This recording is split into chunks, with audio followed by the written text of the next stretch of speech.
Welcome to the second round of the NCAA FCS Championship here on ESPN. Championship Saturday taking us to Vermillion, South Dakota. The Coyotes, a top 4 seed for a second straight year. They've got designs on a deep run, so yeah, ride along with them as they match up with Tarleton State from Texas, coming off their first playoff win in their first year of eligibility. 16 teams remain. We see this side of the bracket. Tarleton knocked out Drake last week. South Dakota had a first-round bye. The winner heads to the quarterfinals to meet UC Davis or Illinois State.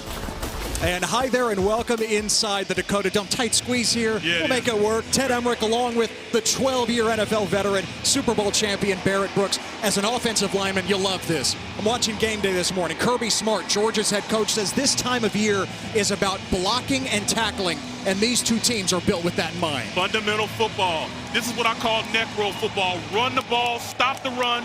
Both teams got to do it. I can't wait to do this game. Now, Tarleton State has a veteran offensive line that has allowed these two players to put up big numbers. The second leading rusher and second leading receiver in the FCS, Kayvon Britton and Darius Cooper. You know, talk about a guy who has over 1,800 yards.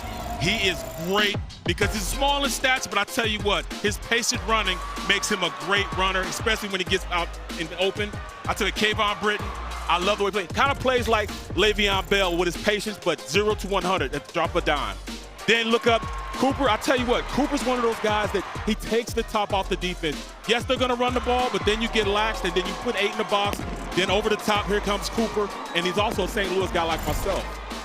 Knew you were going to squeeze that in there. Tarleton has to block this guy, Barrett. Mike's Grace, one of the best defenders in the FCS. And you talk about you want a guy, you want a dude. Grace is definitely a dude. I love the way he plays. He shocks the offensive lineman, gets up the field, very physical, can stop the run and rush the passer. He's a special guy in the FBS. Now one of the finalists for the Buck Buchanan Award, which goes to the National Defensive Player of the Year. South Dakota won the toss, deferred, and so Tarleton to have the ball first. Off we go in the second round of the FCS playoffs. And on the return, Trayvon West makes it just past the 20 before he's knocked down. Victor Gabalis, the fifth-year junior, yes, fifth-year junior from Duval, Washington, just outside of Seattle. He's fresh off his best game of the season. It's been a winding road for him, Barrett. Started at Washington State as a walk-on, 1 year at Utah Tech in the same conference as Tarleton, and now a 2-year starter with the Texans. Tell you what, he has a cannon of an arm, really getting the basics on how to run this offense. This slow read they have with the read option makes him a special quarterback in this system. Now you say the slow read, it's very much like what Wake Forest has run the last few years, that slow mesh with the run-pass option. And you get a look at it on first down, and he hits Darius Cooper, who avoids one defender and has a first down. Just like that, Cooper just past the 35. You know, set it up. Let the quarterback get comfortable with running the offense, a little short pass to the outside, but then you got a great player in Cooper going out there and making a first down off the first play. So a 15-yard gain right away. Boy, you see how that slow mesh can put a defense in a bind. It's like the quarterback hits pause as he's making his decision. Which makes those linebackers slow their reads down also. This time, Gabalis hands it off to Kayvon Britton. And Britton picks up a couple. That slow read is trying to keep those safeties in the box and keep those linebackers steady, giving that offensive line a chance to get up on those backers, block those guys up front, try to push them back a little bit. Now, the South Dakota coaches, Barrett, told us this week, most important thing facing a slow mesh offense, get that penetration, speed up the process of the quarterback. Well, you know, that's going to be hard because this is a veteran offensive line for the Texans. These guys have all played together. There's nothing but seniors and just one junior. So they've all played together for a long time. On 2nd and 8, Britton carving through a hole and pushes past the 40 for 3 yards to set up 3rd and 5 here for Tarleton. Yeah, you know, look at that defensive line. They're trying to reestablish the new offensive line 3 yards in back of where they start out. And you have to get those guys and stop them. Penetration kills all run plays, and that's exactly what that defensive line is trying to do.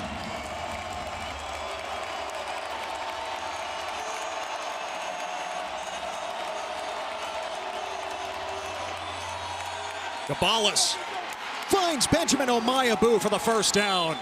And into South Dakota territory. The transfer from Idaho State in his second year with Tarleton moving the chains. Well, you look at it, they took out, they were playing coverage, but they just run a simple slant on the outside, expecting them to go ahead and run the ball.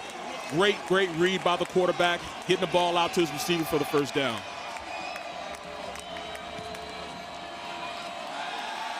Gabalis fires deep to Cooper, and it's over his head, incomplete. Cooper had the step there, Barrett, on Mike Reed, the second team all-conference corner, but Gabalis couldn't locate him. I tell you what, that slow read is making the defense, not just the secondary and the linebackers slow their play down, but it made that defensive line stop, check, and see what was going on. Did the running back have the ball? Do I rush the passer? It's really putting them in a culture because they don't know what to do at this point. It's going to take them a little bit to learn how to play that slow read option play, as they go forward in this game. At 2nd and 10, Gabalis pulls it again, feeling a little heat, and he hits Omayabu for another first down. There is a flag, however, 2 of them, in fact. Just looking at what I was looking at and where the flags go, it might be illegal linemen down the field. Just because when you run that slow read, it also has to slow down those offensive linemen. And also player downfield, number 50. 5-yard penalty to the previous spot. Replay, second out. Barrett, you nailed it, and that's one of those 6th-year seniors up front. Tuli Deohemo, the veteran center for Tarleton. It's got to be hard. Offensive lineman, you played the position here in college. You get 3 yards, but when the quarterback is back there forever, you wonder, hey, is this going to be a run or a pass? I mean, you sit back like, all right, do I go up? Do I go up? You're waiting. Do I go up? What to do?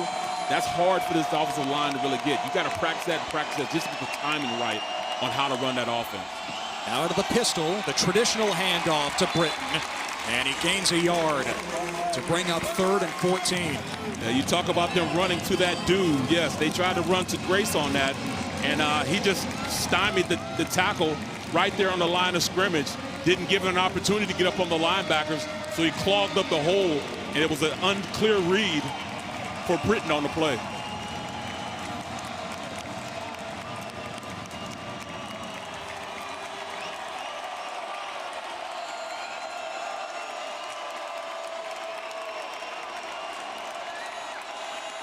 Third and very long. Gabalis underneath. Britton avoids one man, and he stopped just a few yards short of the first down. So Tarleton is in position here, 4th and a couple. Do they leave the offense out there? I think they've been very comfortable with going for this simply because if they kick the field goal and they don't get an opportunity, they get more yards to the opposing offense. But I think they'll go ahead and try to run it. And plus, they got some great receivers out there they can go to. Tarleton or maybe run a draw play. They turned it over on downs in their own territory on the first drive last week against Drake. Here on the plus side of the 50, 4th and 3 and going for it. Gabalis whips it. Omayabu sitting down with the first down, just past the 35. Just make yourself available. Great call, turn around, make yourself available. Todd Whitten has seen this program grow up over the years at Tarleton. He's in his 3rd stint, 15 years overall with the Texans. He's with them at first when they were a D2 program and has overseen the rise here as a Division I program, and now in their first year of eligibility after the transitional period, they're in the playoffs and in the 2nd round. Fresh set of down, swing it to Britton, dropped it, incomplete. Try to run a real wide on that, get the ball to Britton early. Just want to get that guy the ball and have him make a decision once he gets it. But the defense was ready for it. They had guys running out there, and that's what comes with being a major target like Britton. He's going to draw a lot of attention, which is going to open up guys in the passing game. Now, Britton shattered Tarleton's single-season rushing record, closing in on 2,000 for the season. 2nd and 10. Gabalis fires. That's Cooper. And Cooper to the end zone for the touchdown. An opening statement on the road for Tarleton State.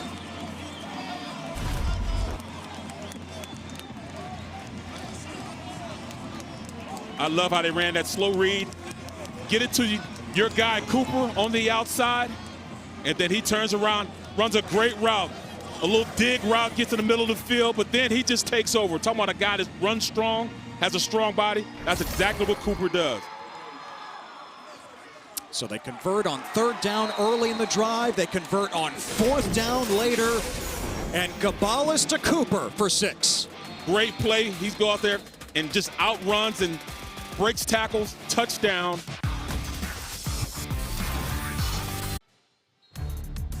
Last week, Tarleton State played its first ever Division I playoff game. Got off to a poor start, down 14-3 to Drake.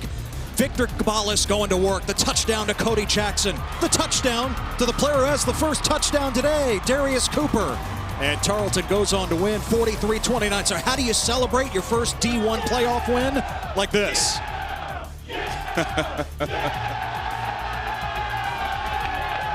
Offensive line coach Scott Carey, crowd surfing, defensive coordinator Tyrone Nix doing the same. We talked with Scott Carey this week. He said, I wanted to show our team how important it is to celebrate big wins. No question, you know, and that just goes in. We're supporting our coach. We are holding our coach up just like they got us in a position to win like that. That's what it's all about, man. You can feel the tightness of this team, the togetherness of this team. One unit. You see that Tarleton, they have made the move from Division II to Division I here in the FCS. 4 years of no playoff eligibility, and here in their first year of being eligible, they have made it to the 2nd round. Here they are in the DakotaDome, and they just went right down the field against the number 2 scoring defense in the FCS. Absolutely. So here's Aiden Bauman, quarterback for South Dakota, the native of Buffalo, Minnesota. Last time he was on this field, a couple of weeks ago, he led a game-winning drive to beat North Dakota State and earn a share of the conference title. He's a veteran. He understands how to play the game, and, you know, they look up to him. You know, he leads without even saying anything, just the example of what he is as a player and how he conducts his business. Saul Bauman, who started his career at Iowa State. He was behind Brock Purdy, who's now a Pro Bowler with the 49ers. Fresh start here, and he has become a leader. Toss it to Travis Tice, the 6th-year senior on 1st down, and Tice navigates to the 40-yard line. He is a wrecking ball, Barrett. Yeah, I mean, he's not going to out-juke you. He's not going to try to do anything but run you over. He's one step cut, get up the field, and you have a problem when you're trying to tackle me. I'll take a couple of you on a ride, you try to tackle me. This is tough football here. Neck roll football. I love this type of football. I mean, just seeing the I formation on 1st down. When do you ever see that? I thought we went back in time. Now in the pistol here.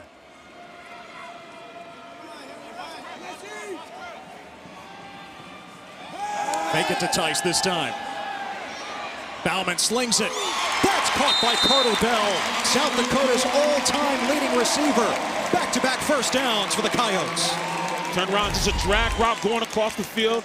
He gets an inside release, and as he turns over, great route, gets the guy falling on the play, but then he knows he's a reliable target for Bauman. He knows he can get it to him, and that's great for a quarterback to have that type of blanket he can always go to. It's almost like Linus. That's his blanket. See the numbers for Bell. A little bit down this year as South Dakota has 2 running backs over 1,000 yards from scrimmage, Tice and Charles Pierre Jr., but Bell more than 3,000 yards in his career. 1st down now in Tarleton territory. And on the end around, Keandre Jones-Logan, the kick return specialist. He picks up 8. Just easy like Sunday morning. These guys are just running the rock, having that offensive line, that big offensive line, and that's a difference between the 2 offensive line. This is a bigger offensive line. Might be a little younger as far as sophomores and juniors, but they're a big offensive line, and they really like to come off the ball, hit you in the mouth with that tough, hard-nosed football. You got to strap it up when you're playing against this offensive line. I mean, it's a massive line too, Barrett, one that wouldn't be out of place in the FBS. No, it wouldn't be out of place in the NFL roster. They average about, 310 across the board. Pierre now in at running back on 2nd and 2. 1,000-yard rusher this season for South Dakota, and Pierre struggles for the 1st down. He's South Dakota's first 1,000-yard rusher since the Coyotes joined the FCS back in 2008. Absolutely, and you talk about a guy that keeps his legs moving. On that play, you look at the defense. Bam Smith made the right read. He shot the gap, but he couldn't take him down. He just kept his legs moving and obtained the first down. Now you saw Tice to start the drive. Now Pierre, the top 2 rushers in the Missouri Valley. And we know that's saying something, as good as the league is in the FCS. Bauman to the air. And to the end zone. And just missed Karan Adams. The Iowa State transfer didn't play with Bauman in Ames, but Adams is a deep threat, and he almost got it there. Speed for days. You know, you have to account for that. You may have to get a little bit of a cushion because he just outruns the cornerback on that play. Kern started out with him, but it seemed like he hit another gear and ran past him. Just a little more touch on the play by Bauman, it'd have been a touchdown. The coaches of South Dakota told us this week we were looking for more explosiveness at receiver. That's why we brought Adams in. They found it. And sure enough, averages 30 yards a catch. Almost had a big one there. Back to Tice on the ground. And Travis Tice downhill for 9 yards to bring up 3rd and short. Ted, this is inside zone. Look at it. Reader reach on the front side. Fullback comes and hits the end. The linebacker on the end, and then Tice just finds a hole, and if there's not a hole, he's going to make his own hole. Gets behind those pads and takes it forward. Now you're 3rd and manageable as opposed to being 3rd and 8. Coyotes need a yard. Tice remains in there.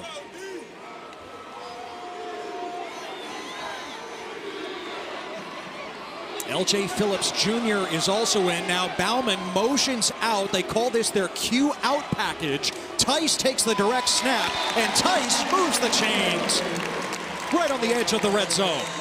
This simple football.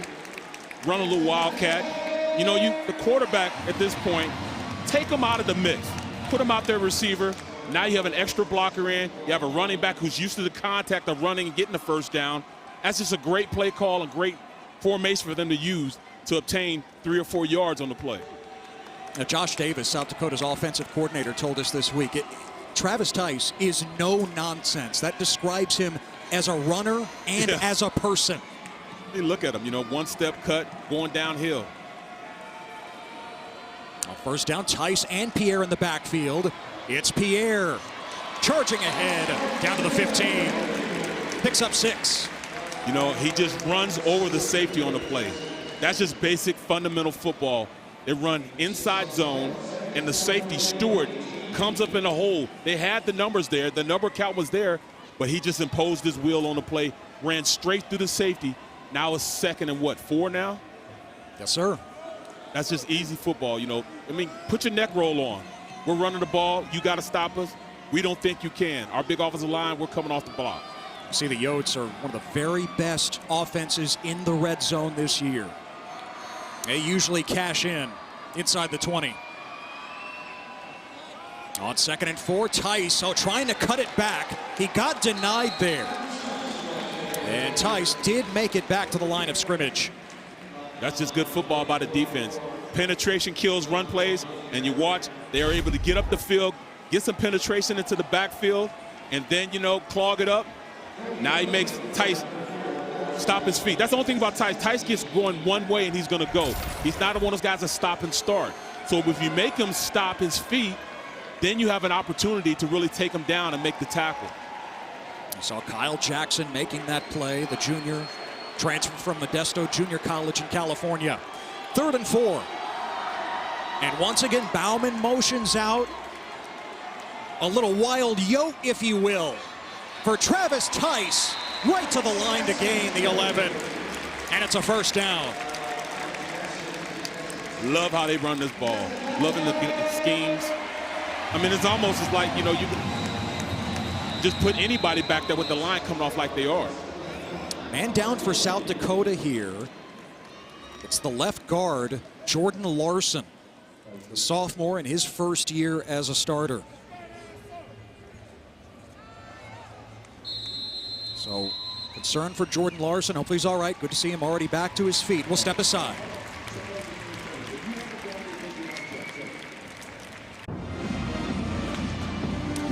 Bob Nielsen, the Valley Coach of the Year for a second straight season, and much like Todd Whitten for Tarleton, he has helped redefine his program. He's led South Dakota to the playoffs now 3 of the last 4 years. Talking about the consummate pro. I mean, he wears a tie every game, man. You know, you talked about a little bit, about the tie.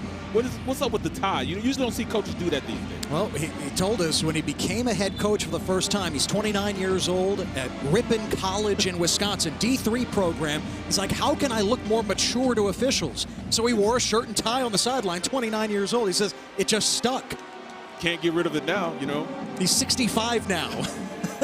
Creatures of habit, you just do what works. Might be a little superstitious for him right now. Oh, he's loving the way his offense is working right now. 11th play of the drive.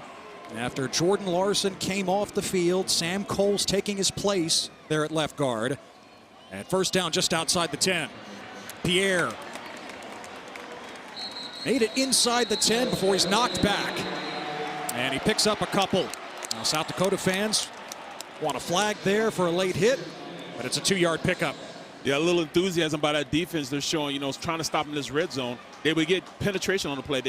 At this point, they try to run a stretch play, block down, get guys going in the right direction, try to create a number count on the outside. But at that point, Tice just took it inside instead of keeping going outside on the play.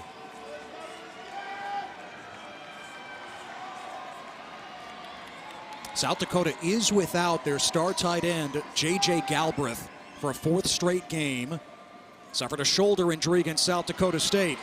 Toss it to Tice, and he sticks his nose in to about the 7, maybe the 6. It'll be 3rd down. Again, South Dakota can pick up the first down without scoring the touchdown here. Yeah, great penetration once again by that defense. Right now they're playing on the Coyotes side of the line of scrimmage. They're getting that penetration, forcing the running back to slow his feet down. Then they come in numbers pursuing the ball, especially on the backside. So maybe at this point, if you're looking at this offense of South Dakota, maybe you run a boot play because they're not even worried about the backside on these run plays. 3rd and 5 for the Coyotes. And whistles blow. Timeout for South Dakota. Yeah, you look at it, before this play, they were in 11 personnel, 1 running back, 1 tight end on this play. But all the way down the field, they were mostly in 2 tight ends. That's 12 personnel, 1 running back, 2 tight ends, which gives the illusion you're going to run the ball. Well, they weren't giving the illusion, they were running the ball. But you can run pass plays out of it. And because they don't have their big tight end at this point, I think they're a little more accustomed just running the ball with them as opposed to taking it down the field and throwing to them. And Bob Nielsen told us this week, Barrett, that he's encouraged by Galbraith's rehab, and that if they were to win today and make it to the quarterfinals, they really think there's a strong chance he would be able to return next week. And that'd be just another feather in their cap and running their offense, being a more complete team, especially here in the red zone where they use a lot of 12 personnel and sometimes even 13 personnel with 3 tight ends, or maybe putting an offensive lineman in and 2 tight ends. We call that the jumbo package. When I played for the Steelers, I was the guy that came in a jumbo, so they call it double jumbo for me when I used to come in and play goal line tight end. You ever catch a touchdown? Never. Come on. I'd catch him in practice because say, are you crazy? I'm not throwing to you. Howard was like, are you crazy? No, absolutely not. 3rd and 5 after the timeout. Bauman on the move, like you said, Barrett. And Bauman pitches it out of bounds. Big target, Tristan Michaud, the intended receiver. There are 3 flags down, however.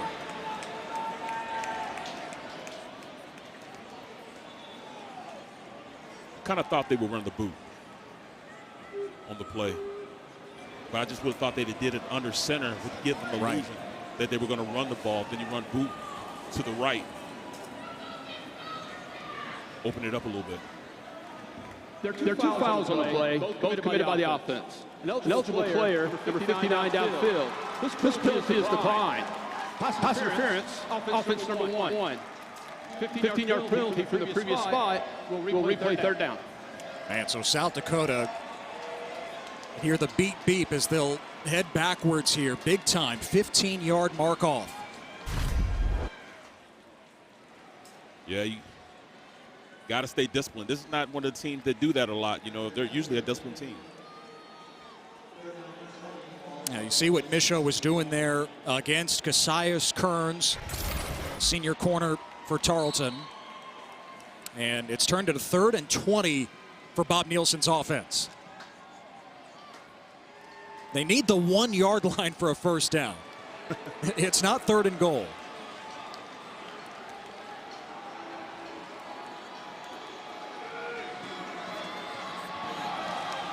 Bauman against the blitz. It's picked up and incomplete. Threw it behind Adams. Flag is down near the goal line. That was a pretty clear holding call right there by Kearns. Receiver tried to come out his break and ripped his shoulder down on the play. Part of the pass. Holding. Number two of the defense. 10-yard penalty from the previous spot. Automatic first down. Huge penalty there, just as Tarleton thought it was going to come up with the stop. I mean, he had great coverage, too. I don't know why he did it. He didn't need to do it. Came out of break. He broke outside. And instead of him just rolling his hip and going outside, he pulled his shoulder. I mean, you didn't have to do that. You just make the tackle there. It's 4th Right, down. Exactly. So instead, first down for South Dakota at the 11. So the marathon drive for the Coyotes continues here. Pop pass, Jones-Logan. And inside the 10, picks up about 3 yards there. Get a little chippy out there. You know, you got two really, really good squads that play the game the way it's supposed to be played. You know, they're two teams that don't get penalized a lot, but it's just a physical game, physical presence in the trenches. You know, the offensive line, defensive line, getting a little chippy. Starting to spread to the guys on the outside, receivers and cornerbacks. You have to keep your composure in a game like this, though, right? Absolutely, especially with these coaching staffs. You know, they preach this all the time.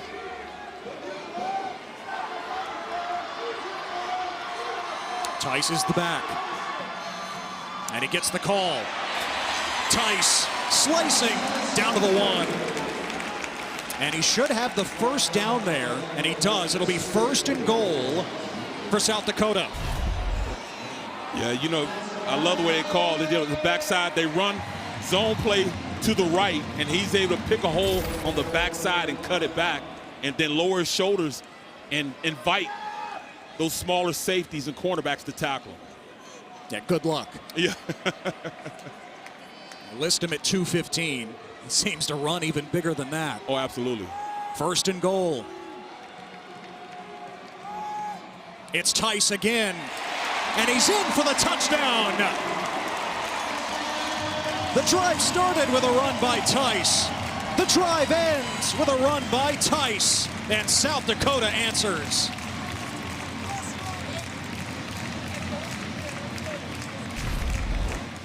Watch this on the outside, block down, pull around, get those tackles going out there, guards going out there on the outside, and he just follows his blocks. You get those two big guys out there pulling and let him pick his hole where he wants to go. And you know he's going and following his shoulder pass. He's dropping his head and keep moving forward. Will Leyland, All-American a year ago, adds the extra point. We are tied at 7. Why that goes around, so shoulders going forward, in for the touchdown. Simple football there. A couple of weeks ago, regular season finale for South Dakota. Down 11 against North Dakota State. Final 3.5 minutes. The comeback starts. Aiden Bauman to Jack Martins for the touchdown. And with 12 seconds left, Bauman to Javion Phelps. The Bison horns down from South Dakota as Bauman and the Coyotes won a share of the title in the Valley for the first time ever. Especially against the team they beat to do that, you know. I mean, a perennial, you know, conference winner in North Dakota State. You know, so that just made it even better for them to beat them at that point. And then the way they did it on a last-second touchdown. Yeah, you're talking about the 9-time champs, right, at the FCS level. And I mean, Carson Wentz's ex-team.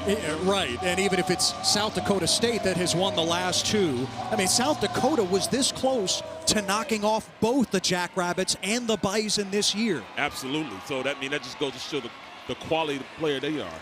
Benjamin Omayabu makes it back to the 20 for Tarleton. And South Dakota lost to their interstate series rival, South Dakota State, in overtime in Brookings back in October. But they believe they are capable of this deep run this year. They've never been to the FCS semifinals, went to the quarters last year and got blown out by North Dakota State right here. Well, I mean, North Dakota State, like I said, that team has been there before. Now they're starting to get into the mix like, all right, we belong here. We have the better athletes. We should be in this position going forward, and this is our time to go out there and really compete and get to the championship. And you look, there's 31 seconds left in the quarter. Both teams have had the ball once. They both scored touchdowns. Cody Jackson with the catch. The Houston transfer picks up about 8 there on first down. And you look at the defensive coordinator at this point, you got to look, how do you approach this? Pick your poison. Do you go out there and run it, or do you take advantage of the heavy box and throw to the outside? You got some pretty good receivers out there, so why not go out there and throw to them? Call it a 9-yard gain.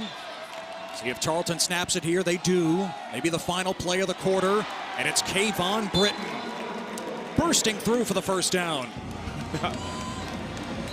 That has happened a lot this year. Britton moving the chains, and that brings us to the end of one. Yeah, from the motorcycle ride out to a couple of touchdowns. Tied at 7 here in the second round of the FCS playoffs. Welcome back to the second round of the NCAA Division I Football Championship here on ESPN. We start the second quarter. Ted Emmerich, Barrett Brooks, our entire crew here in Vermillion, South Dakota, southeast part of the state. Coyotes and the Texans from Tarleton State, Stephenville, Texas, about 100 miles outside of DFW.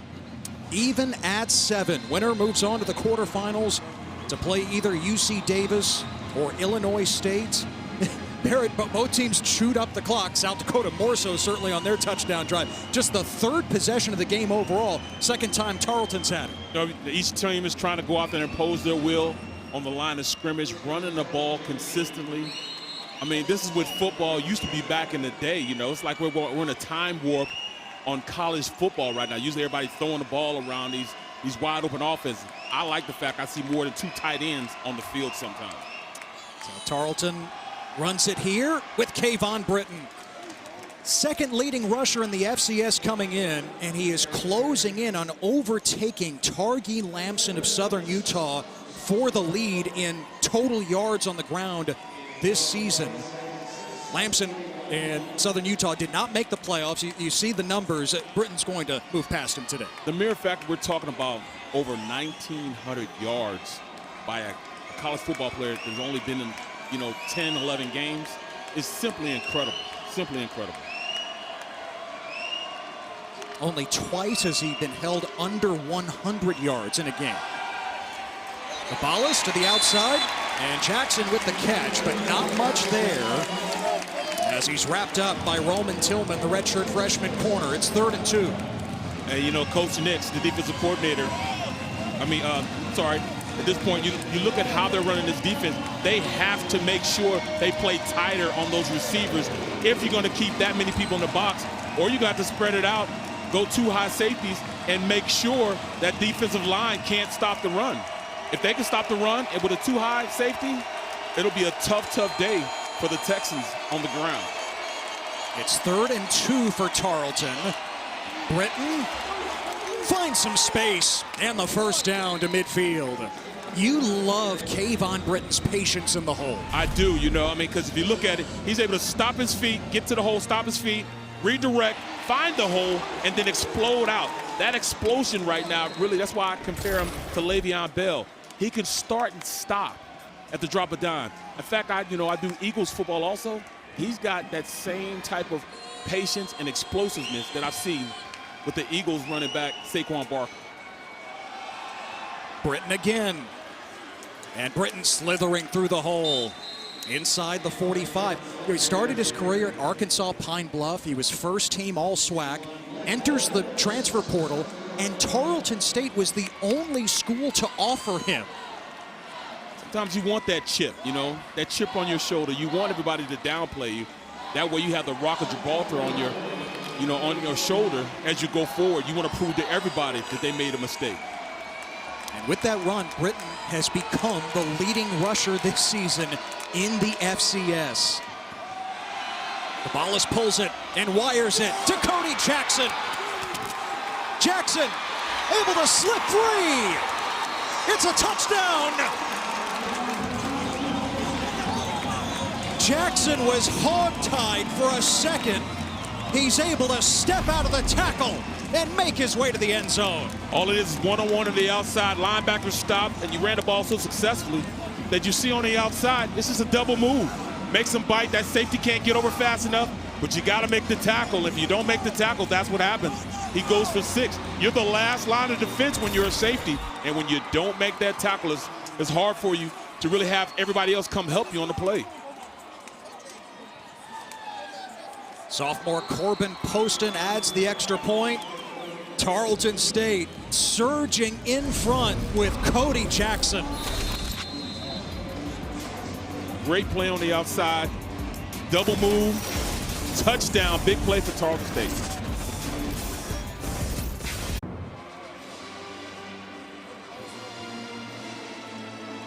The NCAA FCS Championship continues next weekend with the quarterfinals beginning Friday on the ESPN networks. For more information, visit NCAA.com, the home for all 90 NCAA championships. See a few of the Coyote Crazies, the student section here at the DakotaDome. So far, South Dakota have been on the field defensively twice. They've given up a couple of touchdowns to Tarleton. And it's a 14-7 lead for the Texans here, early second quarter. Again, this is the #2 scoring defense in the FCS. South Dakota gives up an average of 15 points a game. And they're trying to get how do you stop this slow option?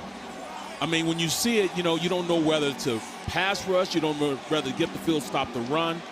It really puts your linebackers and your safeties in a position where it keeps you flat-footed.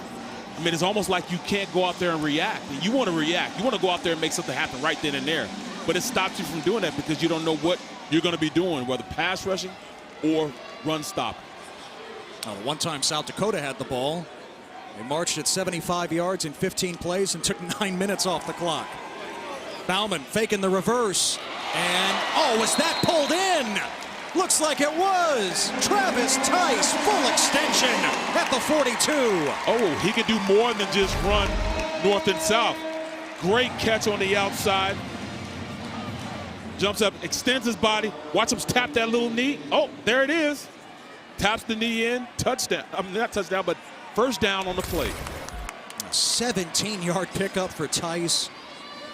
Clearly gifted as a receiver as well. The touchdown on the ground.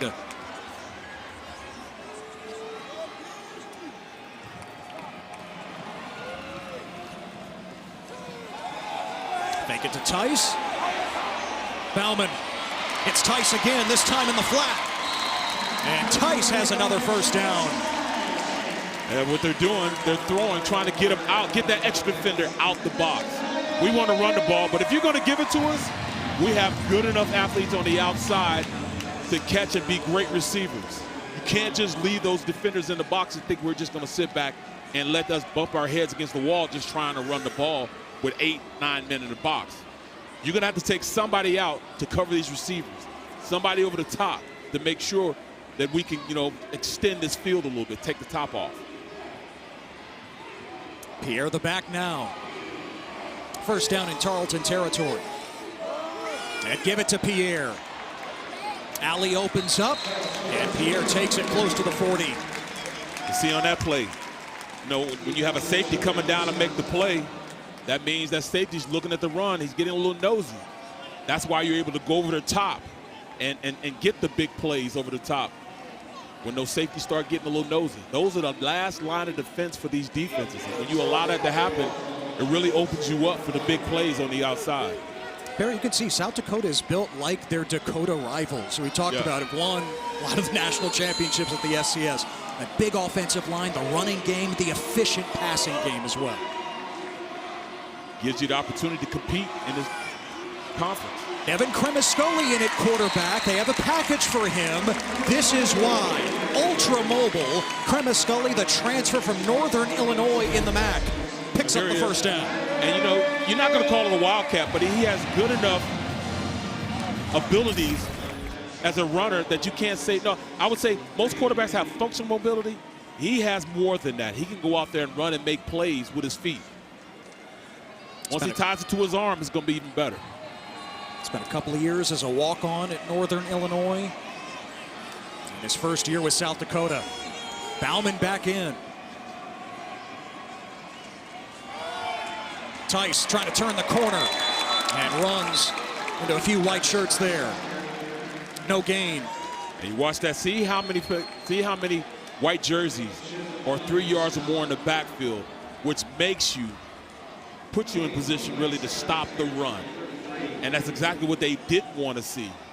Tackle for losses like that, or you know, the penetration up the field that kills run plays. They might then go over the top now and try to take the top off. There's a lot of guys sitting in there in the middle of that offensive line that are, what, 5 to 10 yards away from the line of scrimmage. That's when you go over the top with your big play threats. And one of those big play threats, Carter Bell's in motion. Bauman to the air. And to Bell, who makes the diving snag. Picks up about 5 there to set up third medium. Both offenses just run the clock. I mean, they just stay in. They stay so efficient in what they do.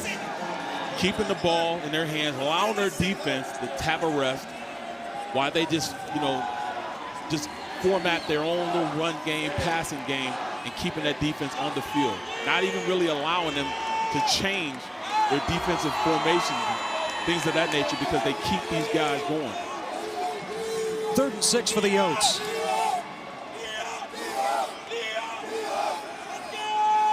Bauman well protected.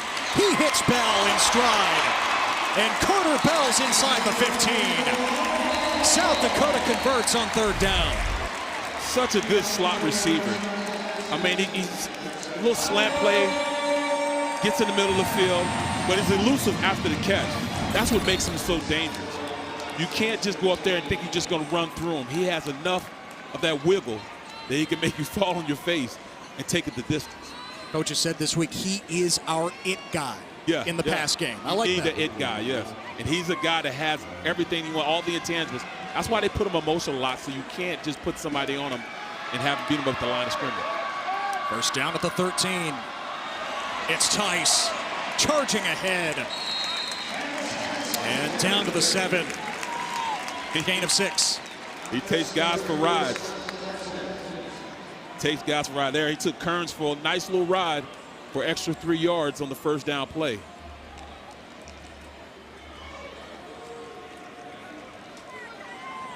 He is a little bulldog, isn't he? He just wants to go out there. He's not running away or shying away from contact. Tice ready to take the snap here as Bauman is split wide. The Q out package. Tice stacked up. Picks up maybe a yard there. Nice job up front from Viliami Wolfgram, the junior from Fort Worth. The big fellas up front are able to get in and make a play. They go into their Navajo front. That's when they cover the nose of both guards. And they're getting up the field. See what that does, it makes you block man-to-man instead of getting a double team up front. This offense runs better when you get a double team, but when you have everybody covered, they can't double team. It's a single block. And if you beat your guy, you're up the field. That's the penetration they need to stop the run play. 3rd down. Not 3rd and goal. South Dakota can pick up the first down without the touchdown. Tice again, powering ahead. And Tice has the first down. It's 1st and goal now for the Coyotes. Once he commits, he just doesn't stop.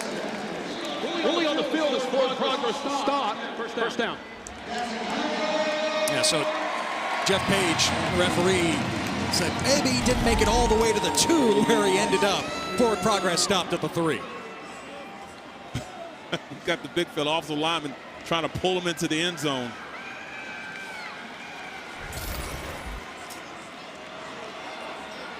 Goal to go for South Dakota.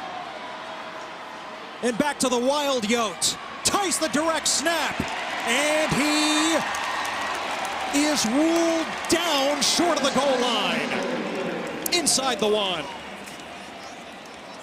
This is a simple football here. They're not trying to jazz it up or make it anything other than what it is. Smash mouth football.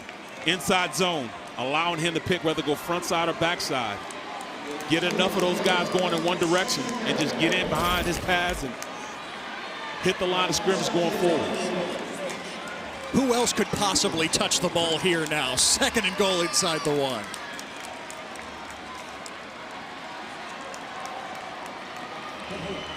Tice remains in there. Tice the call, and Tice fights his way in for the touchdown. Number 2 today for Tice.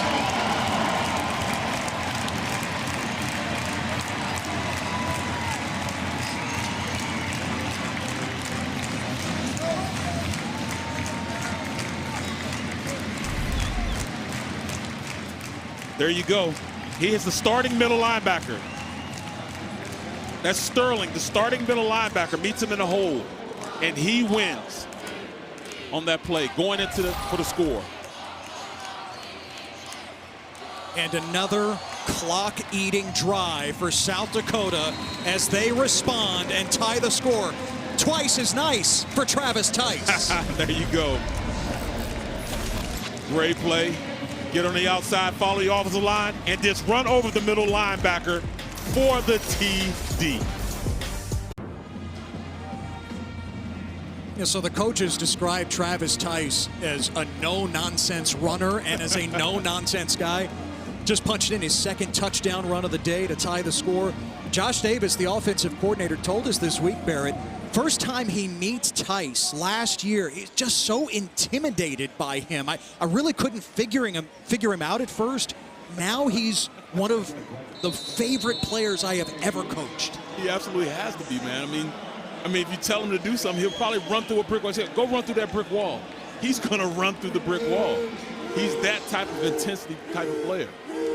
You love guys that play like that. Zeke Mata kicks away. And Omayabu lets it fly by. Track meet continues, tied at 14. Tarleton has it back. An unprecedented season comes down to this. Tough decisions have to be made. Let's see where the committee landed. The College Football Playoff Selection Show, Sunday at noon Eastern on ESPN. We find out tomorrow how it will shake out, the expanded playoff at the FBS level. Arizona State punched its ticket, emphatic win over Iowa State in the Big 12 championship. Huge win. Cannot wait for the 12-team playoff. Tarleton back to work, and Cabales fires a laser to Darius Cooper, the 2nd leading receiver in the country. He gained 7. Yeah, he gained 7, but you saw that was a sure tackle on the outside. Earlier in the game, they were missing those tackles, and they were getting the yak yardage after the catch. Team is starting to slow down. They're playing right now a lighter box than they have been before against the Charleston offense. A lighter box meaning less defenders around the line of scrimmage.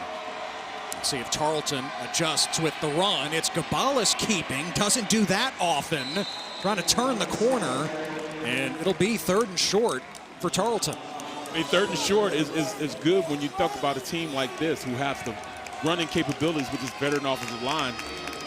You know, you want to have a position where you can go out there and kind of dictate tempo and know that feel comfortable with coming off the rock and getting the 1st down. I almost wonder if that was a broken play there, as if it was supposed to be a handoff to Britton, and Cabales kind of bobbled it. Yeah, it kind of looked that way also. 3rd and 2.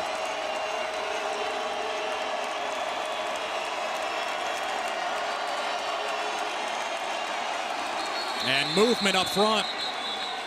Who moved first?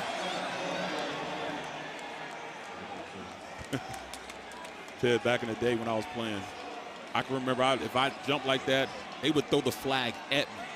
One time I got hit with 3 flags, And nowadays, they're a little bit nicer now, They talk it over, they try to smooth it down. False start. 51 of the offense.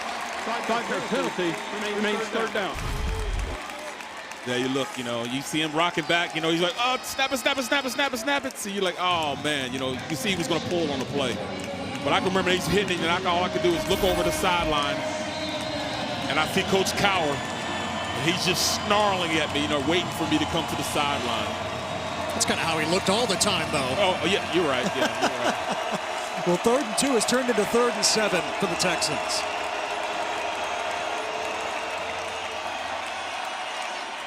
Cabales rifles. Oh, what a catch! Darius Cooper to the top rung of the ladder. Darius Cooper, great play by him. Going over the top. I'll tell you what. Well, he trusts that guy to go up there and make a play. Look, he's more than thicker, almost the size of a running back, but the speed of a wide receiver. He's just a very unique type of wide receiver on the outside. And he was a wishbone quarterback in high school in St. Louis. Now Kayvon Britton. And Britton picks up a couple, maybe 3. Yeah, so Cooper, wishbone quarterback at Hazelwood West High School in St. Louis. I actually went to Hazelwood Central, then McClure North. So you've got the connection. You know St. Louis quite well. Former Tarleton defensive coordinator Marcus Patton found him. Who's a K-State guy. That's right. Another connection for you. Told Todd Whitten, I think he can help us. He's fast. He's twitchy. He's not a quarterback. We can find a place for him. And he's settled in at receiver in his 5 years with the Texans. Just one of those athletes. We just find somewhere to put you. You may not be a quarterback, but we'll find somewhere to get you on the field. And, he'll kind of dictate himself to be on the field. That brings us to the 2-minute timeout. With Tarleton on the move, 3rd and short right after this. Ball from the DakotaDome to the Fargo Dome, just to the north, the 2-seed North Dakota State down 17-3 to Abilene Christian first half. Jackson Williams, goal line to goal line. 100 yards on the kick return for the touchdown. The Bison have now closed to within 4. It's 17-13. ACU, by the way, from the same conference, the UAC, as Tarleton State. See some of the other scores. The 2-time defending champ, South Dakota State, up big in that national championship rematch against Montana. But here in Vermillion, South Dakota, tie game, 4-seed and the 13-seed matching up, and out of the 2-minute timeout, another timeout as Tarleton State gets ready for 3rd and 1. Ted Emmerich, Barrett Brooks, our entire crew. Each team, Barrett, has had the ball twice. They have scored touchdowns. It has been seesaw, back and forth, back and forth. Tarleton on the move here and trying to continue the drive. Each team understands they can't make mistakes. They have to go down and score simply because both offenses are so good and effective. You miss out on one scoring opportunity, give the other team's offense an opportunity to go down and score again, then you're caught behind, and this is what they're trying not to do. You got to stay out there and score every time, just because these offenses are so efficient on how they run it. They take the clock down, they keep on moving. It's a methodical trench warfare going on right now at that offensive line and defensive line. Tarleton needs a yard here. They have all 3 timeouts, minute 54 to play. Britton, the leading rusher in the FCS, pounding, and boy, this will be close. It depends on the spot. He's pushed back, but where did the forward progress stop? Just by the initial spot, it looks like a first down, and it is.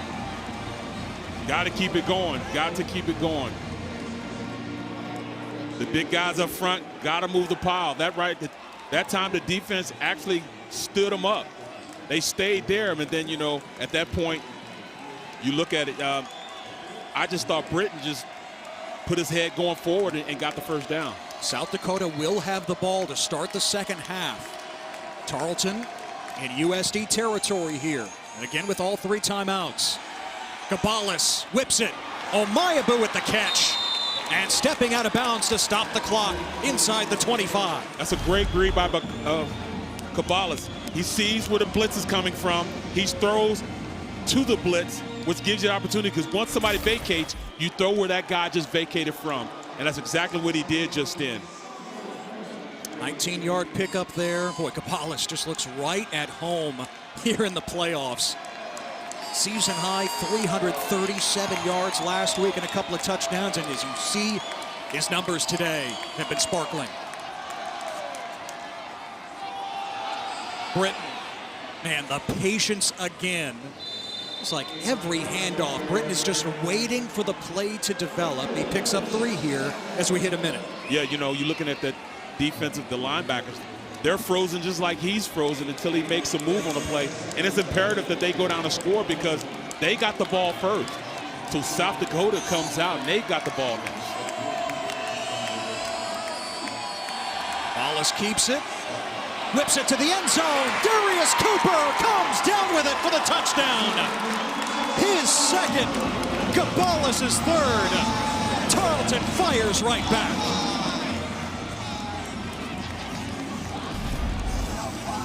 On the outside, Benjamin runs him off, and then right in behind him, Cooper wide open. They caught him in cover 2.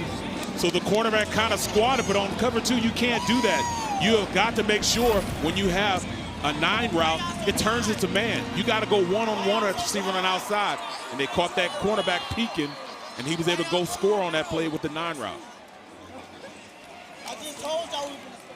And Poston's extra point. Boy, curved there, but inside the upright. So a 21-14 lead for Tarleton State.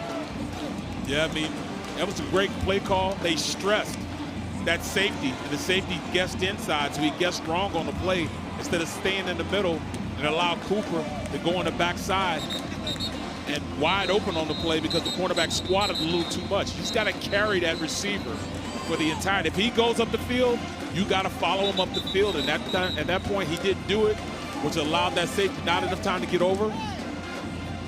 Easy touchdown on the play. It's an easy read for Cabales. So Darius Cooper is Tarleton's all-time leading receiver, more than 3,000 yards. He has spent all 5 years at Tarleton. He never jumped in the portal. I mean, think about that. In the age of college football that we're in, staying all 5 years at the FCS level, and Todd Whitten, his coach, told us this week, it's not like he didn't have offers that were under the table, people talking to his family. He wanted to stay loyal the whole way. And, you know, those offers come with money, you know, and that's just the loyalty of him being a loyal guy and staying with the guys that gave him an opportunity. No one else did. Logan, always a threat. 2 kick returns for touchdowns this year, and he's cut down at the 20. Let's go back to the touchdown. Well, you see the cornerback on the outside. Instead of him following Cooper on the play, he sees him and he squats down. And he squats right there. You got to follow him. You got to keep him going. And that cornerback should have stayed over the top of him. It was a great play design by the offense. The defense, you got to play more fundamentally sound on that play. They try to do a little trickery and get a guy on the outside. You can't do that. You got to stay fundamental. So the Oats have it with 34 seconds left. Just one timeout. Again, they do have the ball to start the third quarter. Pierre, big play to start the drive. We'll see how aggressive they get now as Pierre rumbles for 15.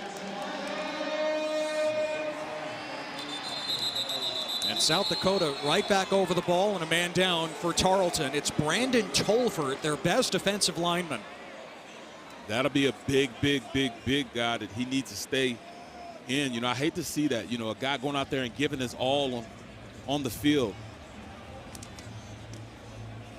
He's one of their impact players up front. Plays so consistent at that tackle slash nose. Very aggressive, very explosive in the middle of that defense. South Dakota has declined the 10-second runoff. The clock will start on the snap. You see both offenses, you know, very explosive when you look at them because they run the ball so consistently. If you run the ball consistently like that, it gives you an opportunity to go over the top because you want to stop the run on the defensive side of the ball. So you leave extra defender in, which leaves one-on-ones on the outside. Both guys have really good receivers that get open on the outside.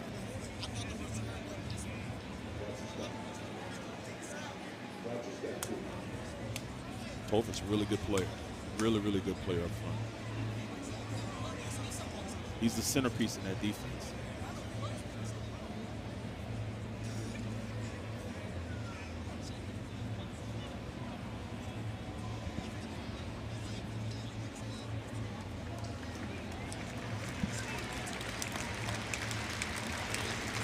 Glad to see him back to his feet, for sure. Glad to see it also. Man, we'll see, you know, for the remainder of this drive, certainly, and into the second half. What a loss that would be for Tarleton's defense.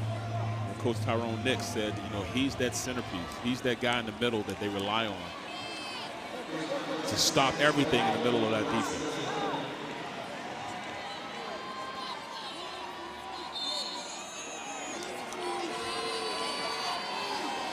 .28 seconds until halftime. One timeout for South Dakota. Aiden Bauman checks it down. Pierre again. And Pierre into Tarleton territory at the 45. The clock stops momentarily here as the chains get reset at 21 seconds. Now rolling. Coyotes do have a timeout. They'd love to save it here. Bauman slings it. That's caught at the 30. Javion Phelps, the hero against North Dakota State a couple of weeks ago with his first catch today, and a timeout right there for the Coyotes. Yeah, that was a great execution right there. If you look at Bauman was able to read everything. That offensive line giving them plenty of time to diagnose what's going on in the secondary. They weren't, you know, at this point, the Texans weren't blitzing, so they didn't put a lot of pressure on them. I probably would have brought a little more pressure up the middle or on the outside, just to make his read speed up a little bit. Because the receivers are so fast and so quick, you know, you want to put your DBs in a position where they're covering all day, and that's exactly what just happened in the last two plays. And I know, you know, Pierre's one of those running backs, you know, scat back, you know, that you want in the passing game, and that's, you know, his purpose out there. Well, how about this? They're bringing out Zeke Mata, who is not their normal place kicker. He's their kickoff specialist, but he has a bigger leg than Will Leyland. They're opting here to try the field goal. Again, no timeouts, but with 9 seconds left. And from here, it's a 47-yard field goal. Mata nailed a 52-yarder in week 1 here at the DakotaDome. And a timeout for Tarleton State. You know, the range for Will Leyland, their normal place kicker, is about 45 yards, Yeah, Bob Nielsen was telling us. yeah. So here at 47, they turn to Zeke Mata. Yeah, Zeke Mata may not be as accurate, but he does have a little more leg, a little more oomph to get it going in the right direction. I mean, he has perfect conditions here in the dome. Why not give the young man an opportunity with 9 seconds left on the clock to go and score, and they come out and they have the ball first? Tell you what, it'd be perfect conditions even if we didn't have a roof on the DakotaDome. It's downright tropical here in Vermillion, mid-50s in December. Come on now. I cannot believe this, you know, because every time I have an opportunity to call a game during this time period in December, Montana, North Dakota, South Dakota State, it's always freezing. And, you know, I brought a corduroy jacket today. You didn't need it. I didn't need it. Officially a 48-yard attempt for Mata.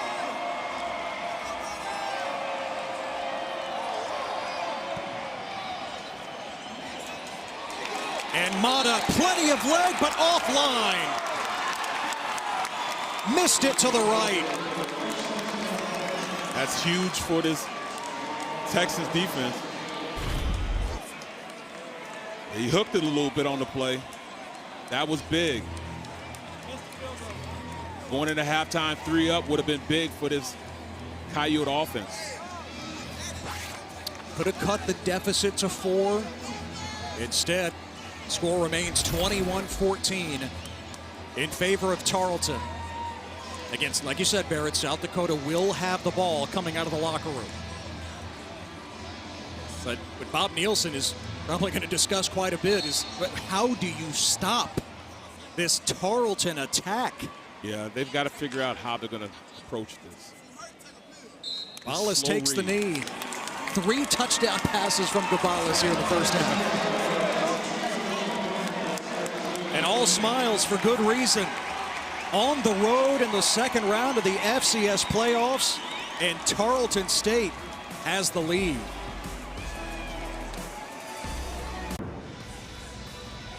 Maybe just a bit of nervous energy in the building. South Dakota, a top 4 seed, trailing Tarleton State by a touchdown. Second round of the FCS championship. So glad you're with us here inside the Dakota Dome along with Barrett Brooks. I'm Ted Emmerich. You got enough room there? You okay? Yeah, we're good. We're good. Yeah. It's what are fall conditions in here. You know? It's all right. It's all right right here. What a game, right? The shootout, back and forth we go. And how impressed are you with Tarleton? Again, it's their first year that they're eligible for the postseason here in Division I, and they're taking it to a top 4 national seed. They know and understand what they need to do. It's a tight-knit team, and when you look at it, they're just as aggressive and tough as this South Dakota team. They say they're built to last. You can tell how close they are and how they're playing. The physicality of this game is unreal. I love the fact that both schools are running the rock consistently. And whoever scores last is probably going to win this game. Well, I mean, that's how it was going, certainly in that first half. There were no stops defensively until the very end with the missed field goal and Tarleton taking a knee. Victor Cabales has been on point. Yeah, he is delivering catchable balls. But the biggest thing is they're running the ball so consistently that it's big plays out the wazoo. And you look at it even on the South Dakota side. They've got big plays, too, because they're running the ball consistently. You can throw the ball. This team right here understands where they need to do in the playoffs to advance. Both teams have veteran coaches that are putting them in great positions on the offensive side of the ball. The first 5 possessions of the game ended in touchdowns. 3 for Tarleton, 2 for South Dakota. We take a look at the stats, pretty even in total yards. USD has chewed up more clock.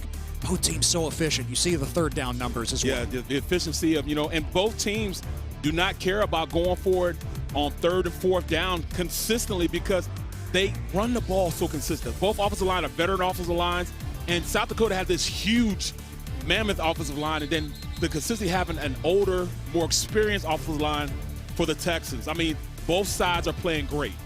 Let's head up I-29 to Brookings, also in the second round of the FCS playoffs. A national championship game rematch. South Dakota State and Montana. Tip drill pick. Adam Bach has been at South Dakota State forever. Yes. Yeah, seriously. How about a pick 6 off the tip drill?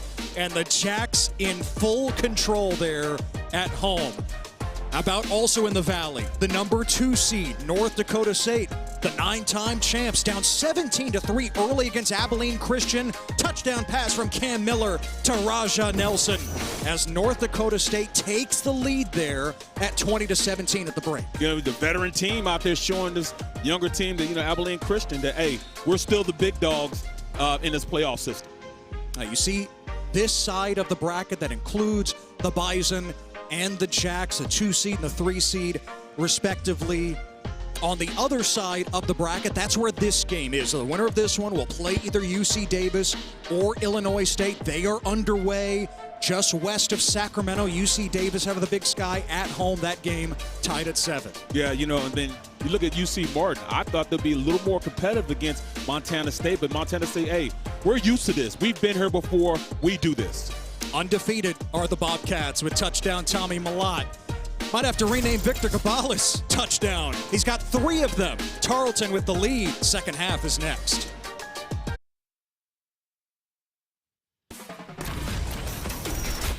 Welcome back to the second round of the NCAA Division I Football Championship here on ESPN. We start the third quarter from Vermillion, South Dakota. The Coyotes, see the statue, they trail Tarleton State by a touchdown. A spot in the quarterfinals at stake. Ted Emmerich, Barrett Brooks, our entire crew. Travis Tice has both of USD's touchdowns.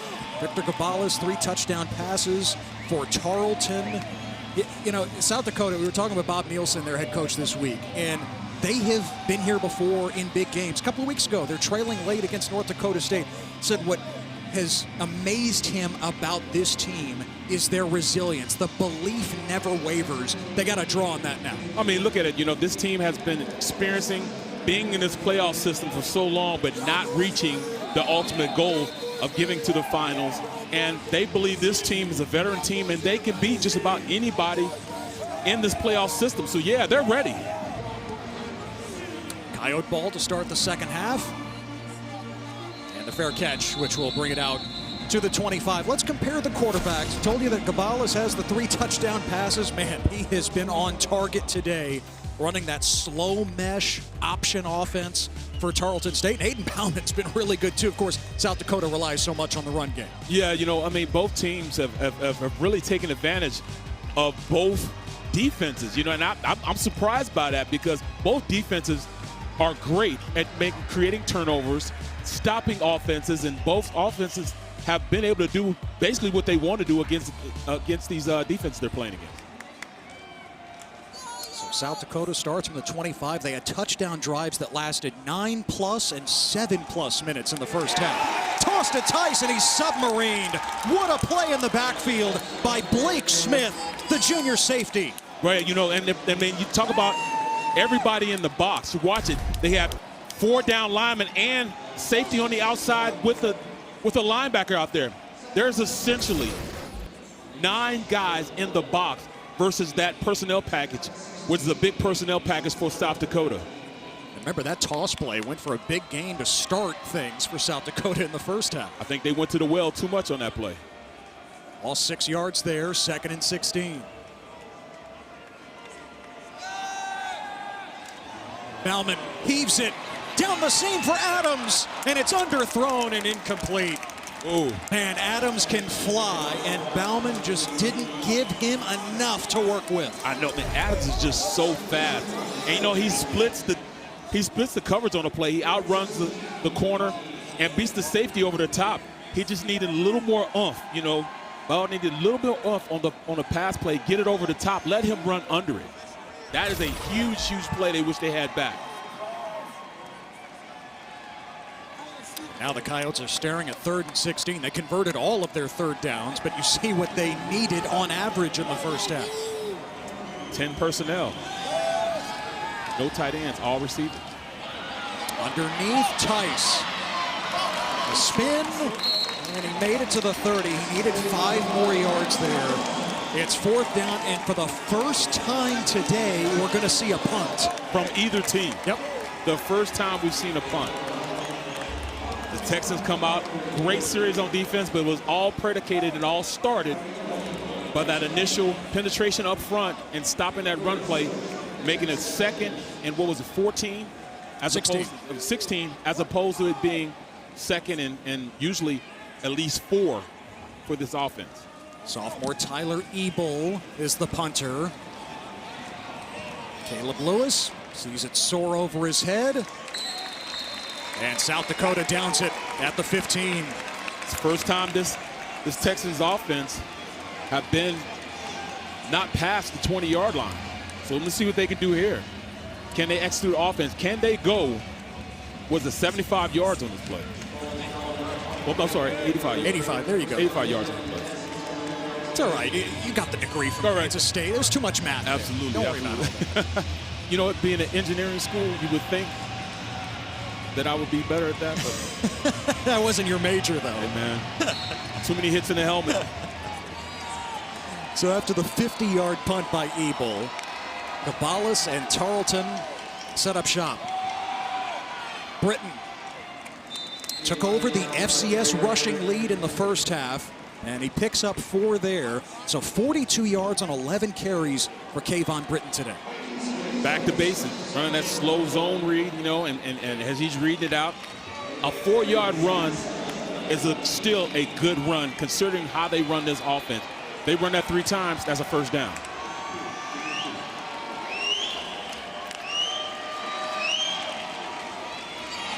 Britton again. Trying to bounce it, and he's driven down by Shaheed Barrows, the corner. Boy, this game probably means more to Barrows than anybody else. He tore the ACL, MCL, and meniscus in his right knee in the 2nd round last year. And he comes up with a purpose on that play, but you know, you see how Britton sets the blocks up. He dips inside, the linebacker goes inside, the tackle's able to get on the outside, but then the corner came down to make the play. We've got to watch that now. That corner gets a little too nosy. That's where you get the big plays over the top. Now can South Dakota come up with a stop defensively? 3rd and 2 for Tarleton State. Caballas looking to run for it. And he's got it just past the 25. And that's what I mean by the functional ability of a quarterback. Realizing that his reads aren't there in the passing play or the run play. I'm going to take it over. This kid really wants to win this game, and he's going out and pulling all the stops out. If it's going to take me running a little bit to get the first down and taking a hit like that, he's going to do it. Barrett, what's the adjustment for South Dakota against that slow mesh? They've got to be a little more aggressive, and that's what they're doing right now. They're running a double legal defense. That means they're covering a guard. Now a deep shot and an interception for South Dakota. It's Barros coming back from the knee injury in this round a year ago. It's his first pick of the season. Talking about a timely pick, too. Great play, and I just got through saying he was a little too nosy on that run play, going in to make a play. Now he's made 2 plays in this drive right here, which he stopped the run of Britton, but then turns around and gets the interception on the pass play. Great play. He's covering Benjamin on the play. Got the interception, giving his offense now a chance to go down there and score. They're down 7. This is exactly what they needed after the punt when they first came out in the second half. And Bob Nielsen and his coaching staff talked to him this week, and they told us, yeah, Shaheed Barros has a little edge to him this week, and for good reason. He remembers the feeling on the turf right here at the DakotaDome in the second round last year. Speaking of this turf, I didn't think that the Texans would be really used to this type of turf. I mean, it's not the average turf that you see on turf field.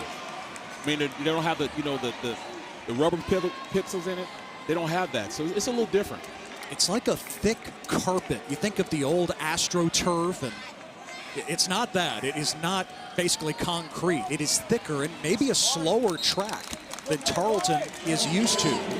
Pierre picks up 3 yards on first down. And for South Dakota, also, the indoor track, this facility also houses track and field. The indoor track is underneath this turf, which was installed this year. Wow. Talking about, multi-dimensional. They do everything in this building. This is just the one-stop shop for everything as far as athletics for the South Dakota University. See if Bauman and company can capitalize off the turnover. Tice is the back.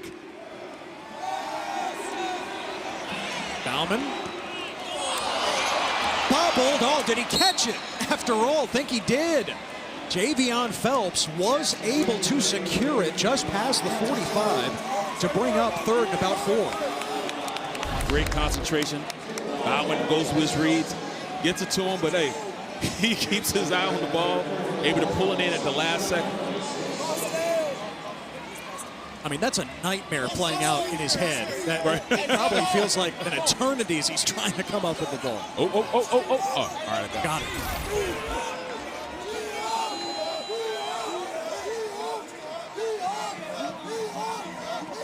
On 3rd and 4 against a 4-man rush. Bauman to the corner. Karan Adams. They connect this time. A first down inside the Tarleton 35. Great read, little corner route on the opposite side of the field. Great corner route. That's just speed right there. The route wasn't necessarily a great route, but the speed that he had to create separation with the defender is why, he's one of the fastest receivers in this conference. And came into the game averaging just under 30 yards a catch. The deep threat, as tiny as he is at 5'7", 175 pounds.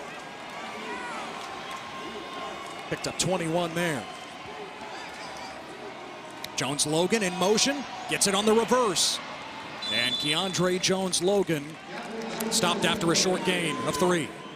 Yeah, you look at it, you got to make sure you stop guys, and that's exactly what Sterling did. Sterling stayed at home, watched the play develop, and is able to go out there and make the play on the outside. He had to be the last line of defense on the outside, couldn't turn the corner.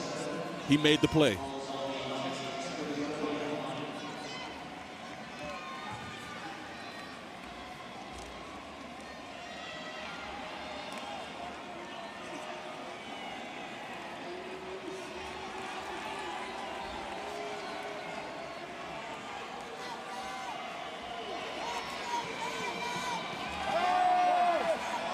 Bauman off his back foot.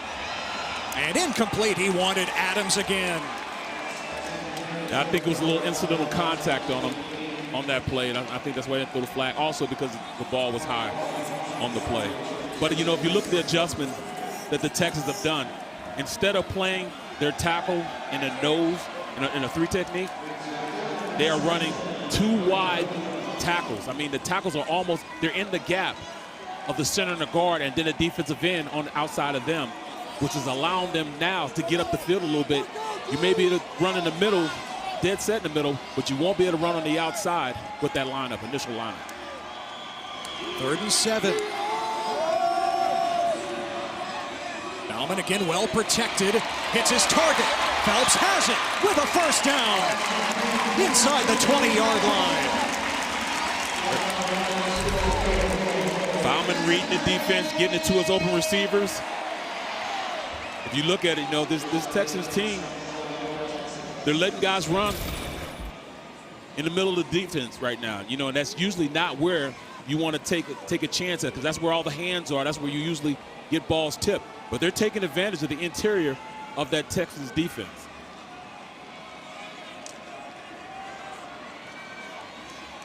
And Cremascully takes the place of Bauman here. Again, the running quarterback. Saw him once in the first half. Faking the run to the air. And a drop.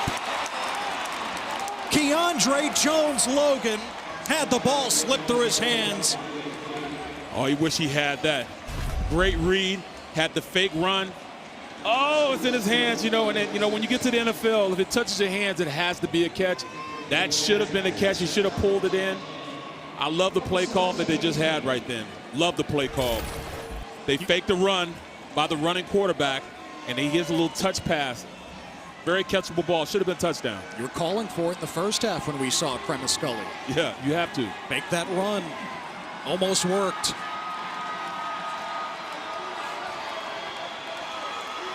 Play clock running down. They get the snap off just in time. And it's Tice banging his way inside the 15. If I had my druthers and I was the offensive coordinator, I'd just run him on that same play, inside zone, the entirety of the field. If we'd have started at the 20, we'd have ran the same play 80 yards down the field. He is so much of a bowling ball running up in there. Eventually, that defense will start, you know, making some business decisions. They don't want to tackle him for the entirety of the game. He's that type of player, especially with that big offensive line. Tice remains out there on 3rd and 5.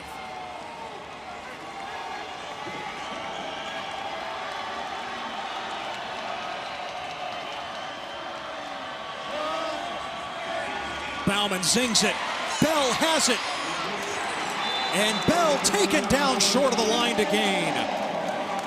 So it's 4th and 2 for South Dakota.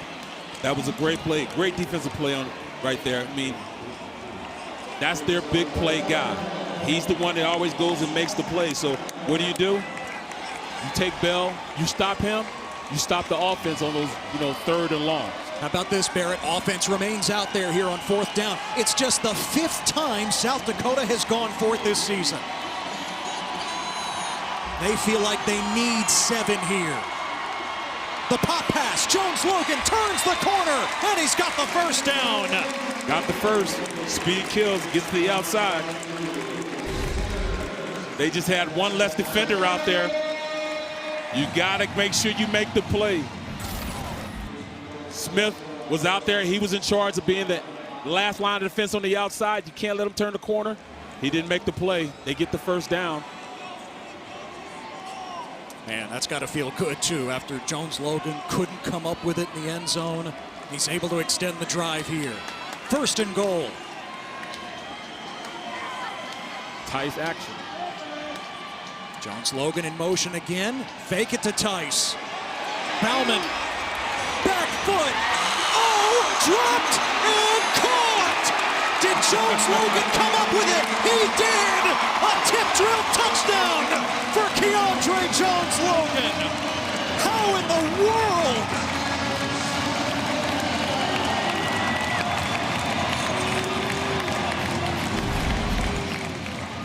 Hayden Erickson was the intended target, Barrett. You know, you look at it hit the turf there. I was about to say, somebody's living right. Oh, man. I don't think that's a touchdown. Yeah, they're going to have to review it. And the officials are stopping things. And that's just so you always got to be going full speed. You got to finish plays on that play. And he's around the football. You got to be around the football. It was a really good play call on that boot. They run a boot to the left. You usually run it to the right. You run a boot to the left on that play. You leak that front side tight end across the formation. He was wide open because everybody was worried about stopping the run of Tice.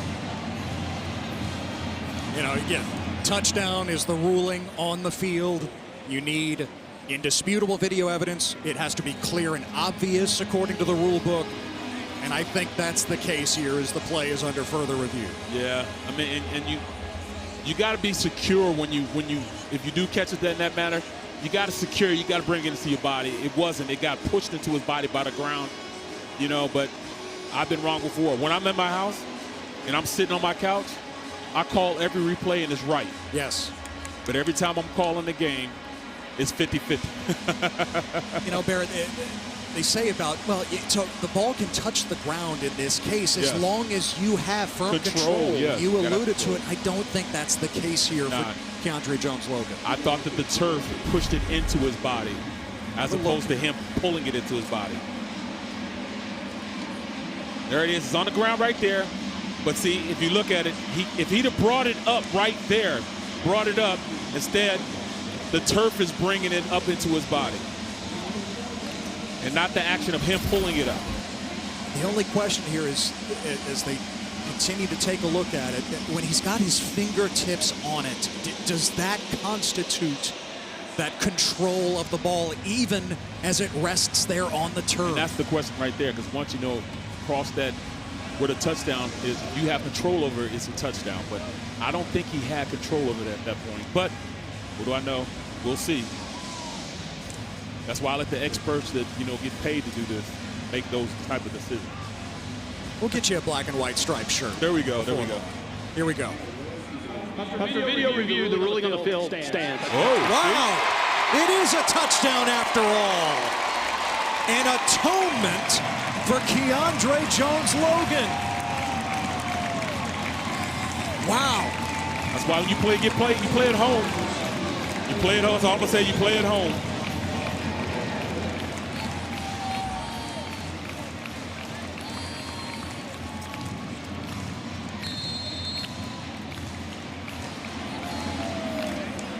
Leyland on to tie the game. 21 all. The tensile strength in the fingertips of Keandre Jones-Logan. He brings it into his butt, I guess. Touchdown, South Dakota.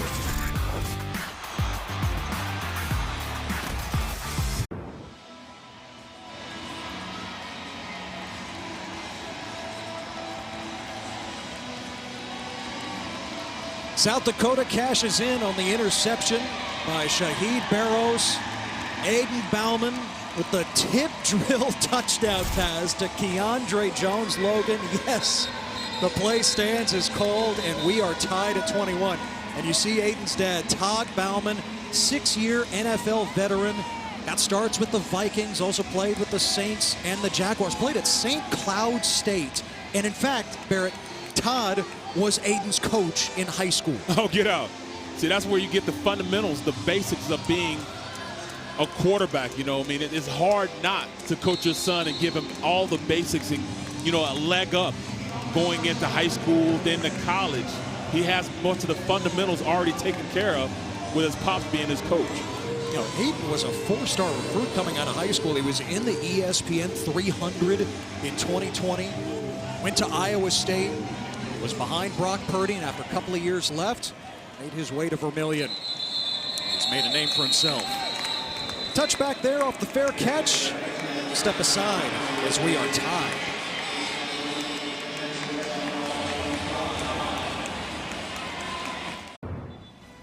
Such a special week every year. In fact, the 18th annual V Week here at ESPN, when we partner with the V Foundation to highlight the urgent need for cancer research, and we hope you can partner with us. You can join the fight against cancer by visiting v.org/donate. 100% of your donation goes directly to cancer research.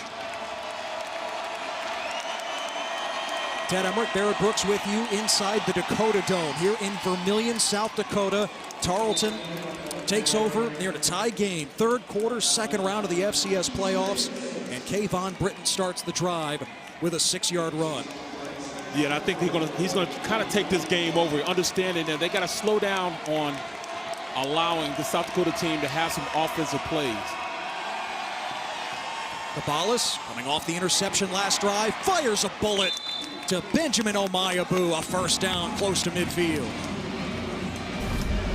You look at, they run a little bit, it's a light box right here. I don't know why they wouldn't run it, but that's why right there. I mean, almost a 20-yard, over a 20-yard gain, because the respect that they now have with the passing offense of Caballas. Officially 24 to Omayabu there. Caballas has 3 touchdown passes today. Back to Britton, and he's wrangled to the turf by all-conference defensive tackle Blake Holden after a gain of 1. You know, that's an old school right there. That's they ran, we call it joker, but it's nothing but power play where you pull the backside guard. And I think that might even pull the backside tackle, trying to gain an advantage on the front side and have your running back run in behind him. You saw the pursuit of the defense, though. Defensive tackle kept running instead of him stopping and playing his gap. Flowing to the ball on the play.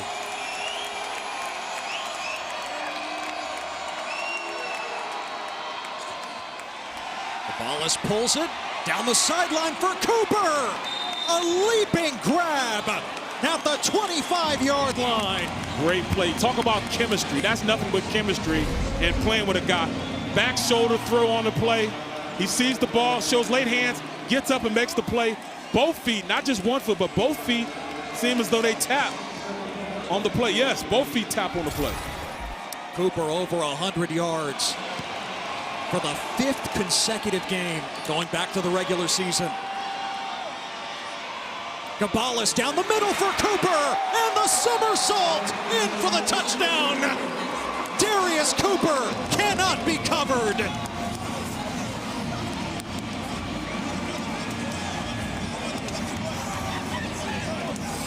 His 3rd touchdown catch as Caballas fires his 4th. Little post route on the outside. You playing zone. He finds the empty space in the zone. Goes up, catch with both hands. Just a tough player to cover. Really tough, even zone, even in man-to-man. He has all the tools. All the tools. Just a great player, you know. Step aside, 6 foot. Great flip on the play, because he just could not be denied on the play. Great pass play by Caballas. Touchdown for the Texans.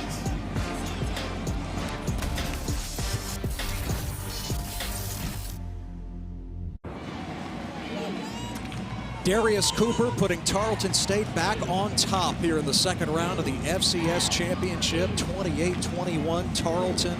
What a cool story the coaches told us this week, Barrett, about Cooper getting married over the summer. You see his wife, Kennedy, is on the sidelines, got the sweatshirt, Tarleton Sports Medicine, so she is part of the journey. Cooper and Kennedy, they've been together forever, the coaches said. Yeah, I mean, she's a nurse, and, you know, man, that just goes to show, you know, 2 professionals. And it just shows the maturity level he has, getting married in college. Understanding, you know, that I've been with you, you've been with me, why not get married? Our catch here, South Dakota takes it out to the 25. So Darius Cooper had the best proposal idea ever during the team's walk before a game against Stephen F. Austin last year. Steps right out, gets the ring out of the pocket. Will you marry me? How about that? He is big time. He knows how to do it. You know what I mean? He definitely knows how to do it. I tried to do something. It wasn't even like that. It was just before the Dallas game. I said, hey, you want to marry me? He said, yeah. You know what I'm saying? You kept it way too casual. Right. Come on, man. Right. This is how you do it. Little theatrics. Now, forget the Jumbotron at the game. That needs to go. Right. But the pregame walk, that's special. Bauman, with a man in his face, able to find Tice there, but he loses a yard on the play. Everybody's flying around. You see the intensity level of Tarleton State right now. They know that, hey, it's a lot of time still left on the clock. Somebody has to turn around and make a big play to stop the South Dakota offense.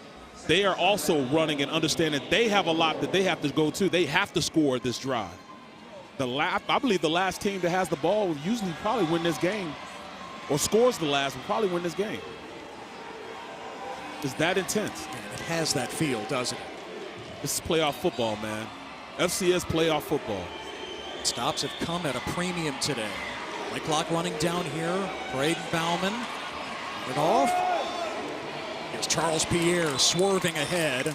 Picks up 3. It'll be 3rd and 8 for South Dakota. Little scat back. He is so explosive. Use him in the passing game. You know, get him out there, run a little wheel route or run a little Texas route. Take advantage of his elusiveness against one of those linebackers. He has the speed to take it the distance. All else fails, just give it to Tice. Ram man. He just gets going one direction. It's hard to stop him. Even on 3rd and 8, that might not be out of the question. See the numbers for the Coyotes today on 3rd down. Bauman down the middle and a drop by Carter Bell. The most sure-handed target South Dakota has. That was clutch on that play. I mean, Bell, so I said it earlier in the broadcast, but I said, look, that's his blanket. You know, I know a lot of people don't know about Peanuts and Charlie Brown, but, you know, he's the most sure-handed guy he has. And, you know, he usually catches those plays, and usually big plays on 3rd down is where he usually shines. So Cassius Currency didn't get a hand on it, even though he was trying to bat it down. Bell had a chance there. This punt takes a South Dakota roll. Close to the 10-yard line. So Tarleton's backed up deep. And, you know, the last time they were backed up deep, it was hard for them to get it out and get past the 50. So, you know, this may be one of the factors that, you know, South Dakota may be trying to flip the field, make them go the long way. That was a 62-yard punt by Ebel with the roll. Now this USD defense, man, can use a stop in the worst way. Shaheed Barrows, you see right there, the you don't want to mess with gave him. One of them to the Coyotes with that interception a couple of drives ago. Leave that young man alone.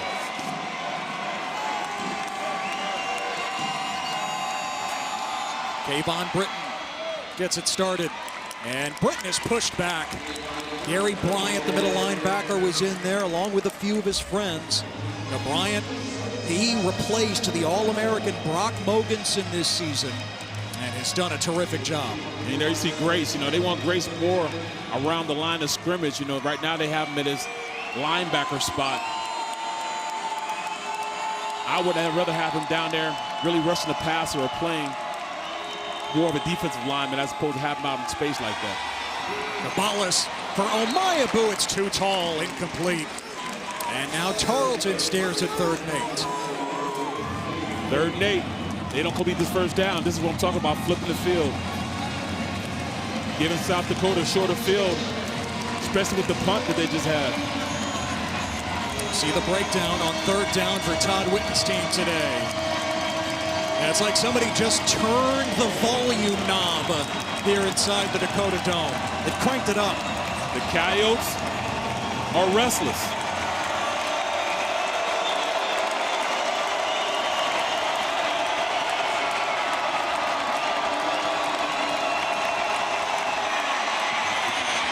Caballas trying to scramble for it. And it looks like he's got it. Able to elude Nick Gaze at the end. How about Victor Caballas using his wheels? Look at that. You know, we talk about functional mobility. That's a little more to functional mobility. He knows he needs to go get the 1st down for his team. Of course, what they're looking at there when the knee hits, where is the ball? And Caballas able to pick up the 1st down. He is having a major game today. Major game. 4 touchdown passes in that scramble. Britton again, trying to bend it out. And he goes down in the arms of Mike East. Grace, who you mentioned a moment ago, Barrett, again, the Valley Defensive Player of the Year. He has been quiet today. They say he might be the most talented defender in the conference. But, you know, I mean, at times I think moving to that new position, not going from defensive end to like that linebacker, that rush in guy. Sometimes you don't use all his ability in rushing the passer, which I really think he's really gifted at. Looks like he's lined up to do that here on 2nd and 6. Cabales slings it. Omayabu, tip drill, and another interception for South Dakota. This one for Mike Reed, his second as a Coyote. That's 2 interceptions going by throwing the ball. Sometimes you got to go with what got you here, and that's running the ball with grit. Not to say that he's not talented enough to do it, but, you know, he kind of underthrew that. He should have led your receiver a little more on the play. That's a great, great, great play right there by the safety. Now, Mike Reed, second team all-conference this year, the transfer from Monmouth, replacing Miles Harden, who was a 7th-round pick of the Browns. So now in the NFL, Reed steps right in, and he gives South Dakota their second takeaway of the half. Man, did they need that. Reed played it perfectly, too. He ran the route for the receiver. A first down at midfield. And Pierre slips a tackle. Charles Pierre into open field. Trying to beat his man to the corner, Dante Stewart. And Pierre is knocked out around the 10. He is such a shifty player. I mean, thunder and lightning. You got Ram Man and Tice, and then you lull the defense to sleep, and you don't make that initial tackle. He can take it the distance. Pierre is just so explosive. And that brings us to the end of the 3rd quarter. Pierre ruled out at the 13. South Dakota threatening again, looking to tie the score again, trailing Tarleton State 28-21. Coyotes and Texans competing for a spot in the FCS quarterfinals.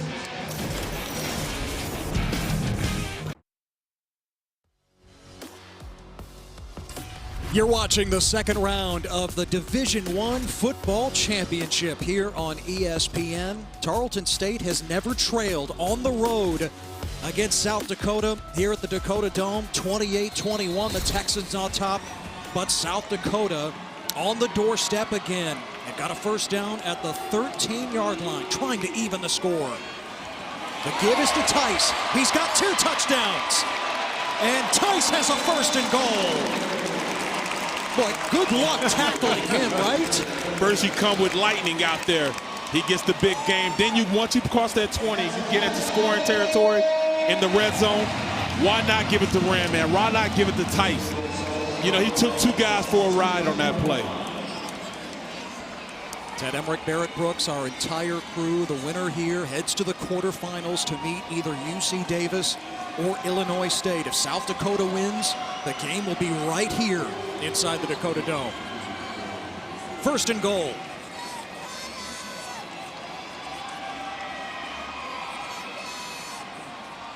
Give it to Tice again. It's time to rename him. How about Travis Thrice?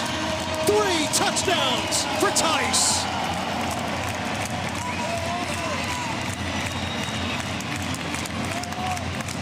Tice with the hat trick. Inside zone, just when you think it right, blitz off the outside, he cuts it back. Backside. Run inside zone to the right. Backside caves him down. Why not just run it backside? Goes in untouched for the touchdown. Tice now has 37 career rushing touchdowns. He has tied the South Dakota school record. And he has tied this game 28-all in Vermillion.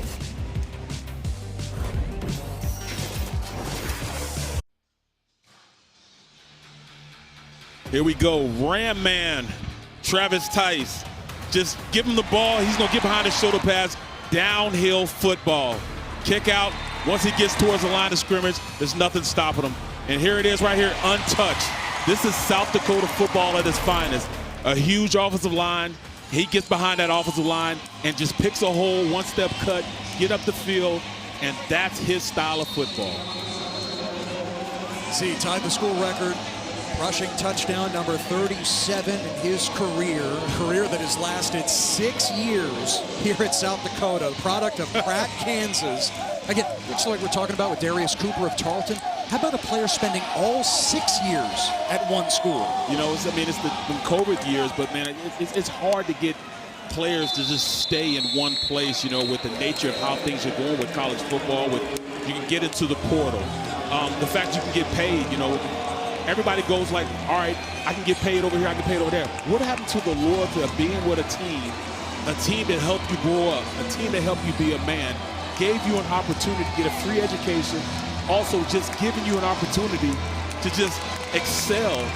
And, you know, it's almost like the loyalty factor needs to become more highlighted, you know, and these are two gentlemen, you know, with Cooper and Tice, of just sticking with an organization and riding it out, regardless of the offers they get from other places. Saw the drive chart here in the second half for Tarleton. Couple interceptions for Gabalis. Oh, trouble with the exchange there. He does hand it to Britton. Spills for 3 yards, and a flag is down as well from ahead of the play.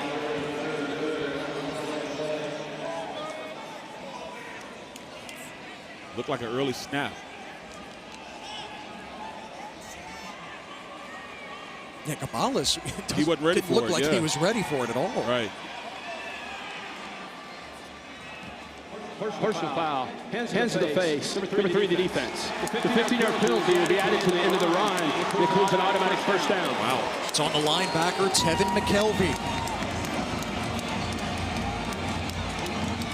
Both teams have expectations, huge expectations, you know, in this college football playoff format. South Dakota trying to make it back to the quarterfinals for a second straight year. For Tarleton, their first year of playoff eligibility in Division I.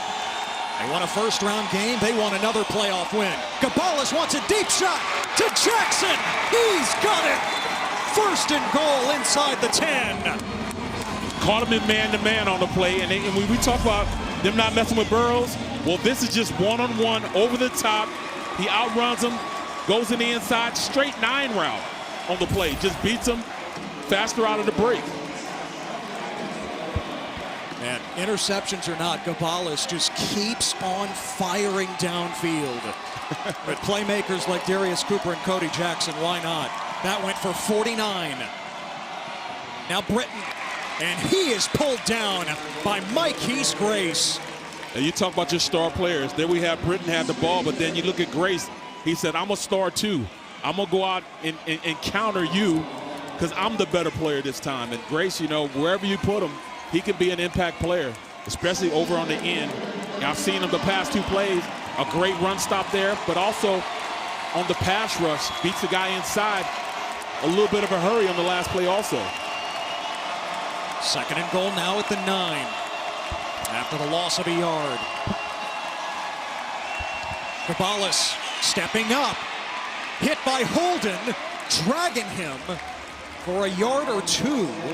And it'll be 3rd and goal. He is fighting, scratching and clawing.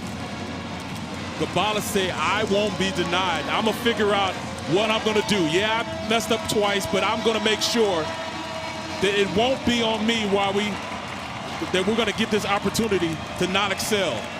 We're going to excel on this play. I'm going to will it myself. It's getting loud again inside the DakotaDome.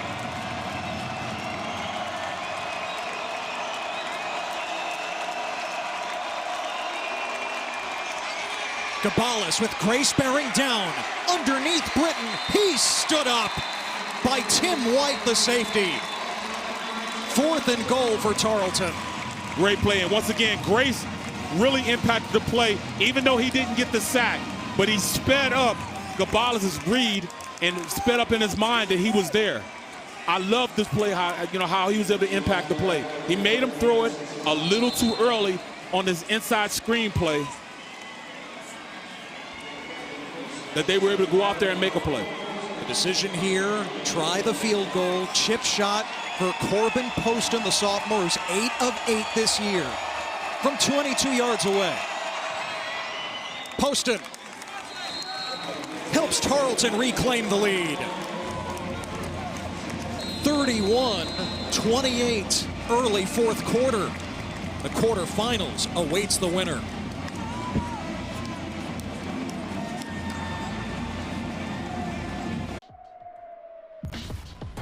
Well, so much for the slow start for North Dakota State. The 2 seed at home, they were down 17-3 to Abilene Christian. Cam Miller and the Bison have turned it on. This heave to Bryce Lance for the touchdown. North Dakota State now up 41-24 early in the fourth quarter. Winner there will meet the 7-seed Mercer in the quarterfinals. The other quarterfinal on that side of the bracket is set. UIW, two-time defending champ South Dakota State. Again, the winner of this game between South Dakota and Tarleton State will meet either UC Davis or Illinois State in the quarterfinals. Friday, Saturday on the ESPN networks. Ted Emmerich, Barrett Brooks with you inside the Dakota Dome. The Coyotes home since 1979. And here in their playoff opener after a first-round bye, trailing 31-28 after the field goal by Poston, but good job by South Dakota to come up with the stop there after the big pass plays by Cabal. That was a huge stop on the outside. Like I said, the pass rush, getting to, Cabal on the play before he could get a real read and a real timing with the inside screen play. Kicking team. 5-yard penalty will be enforced in the dead ball spot. Flag on the kickoff, offsides call against Tarleton there. And so South Dakota will have it from the 30-yard line. Yeah, you must make sure you don't make those type of mistakes. It's getting too close now. We're in the fourth quarter. This is where you settle down, focused, and play your heart out. You never know when your last snap will be in this game. Some guys be their last snap for their football careers. Pierre opens this drive as the back. Bauman fakes it to him. Bauman rockets it. That's caught by Carter Bell. His top receiver scooting inside the 35-yard line of Tarleton. Now that's more appropriately what I'm used to seeing. Sit back. He's got plenty of time to push the ball down the field. Finds his guy, Carter Bell, for a huge play for the first down. 39 yards there. Another explosive play for South Dakota. Tarleton State has had plenty of them as well. Now first down from the 31.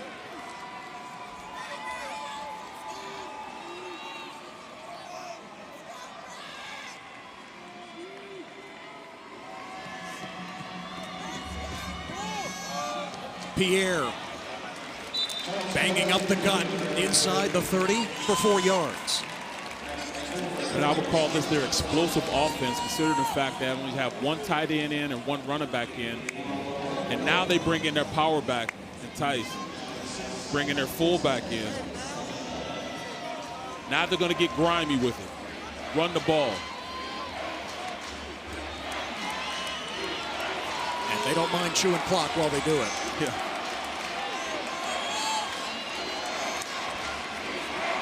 L.J. Phillips, the redshirt freshman, is the fullback next to Bauman. Trying to help open up a hole for Tice. And twirled down at the 25, and a flag is down. Picked up a couple there. Now let's sort out the marker. That's how you stop Tice. You make him stop and restart. He's not that explosive that you see on the other side of the ball, other side of the field when you think of Britton. He's more of a guy that gets about one step cut downfield. Foul. Face mask. Defense. 15-yard penalty will be added to the line at half the distance. First down. So the face mask penalty against Todd Witten's defense, and South Dakota now has it at the 12 with a first down. This is where the war of attrition starts to really be a factor on this field. Defense being out there a little too long. Who's going to keep the defense on the field the longest? which offensive line can impose their will. Coyotes have not led today. Jones-Logan in motion. Pop pass and the reverse. Carter Bell with space. And Bell puts South Dakota in front for the first time.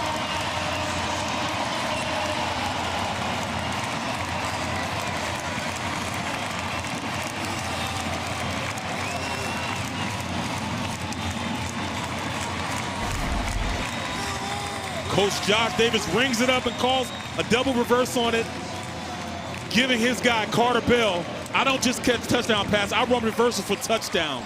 First time South Dakota gets to lead this game.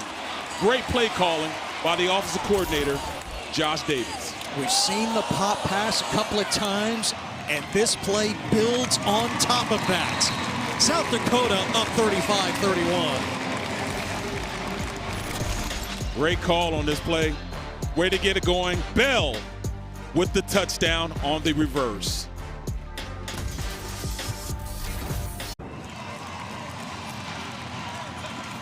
South Dakota has its first lead, and it's because of that man, Carter Bell, on the trick play.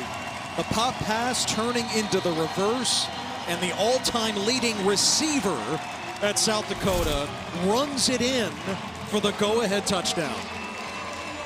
He was just walking like he looks older than I am. You know what I mean? See where he's walking? He's had a tough day today, man. It's physical out there. He's been around, too. 6th-year senior.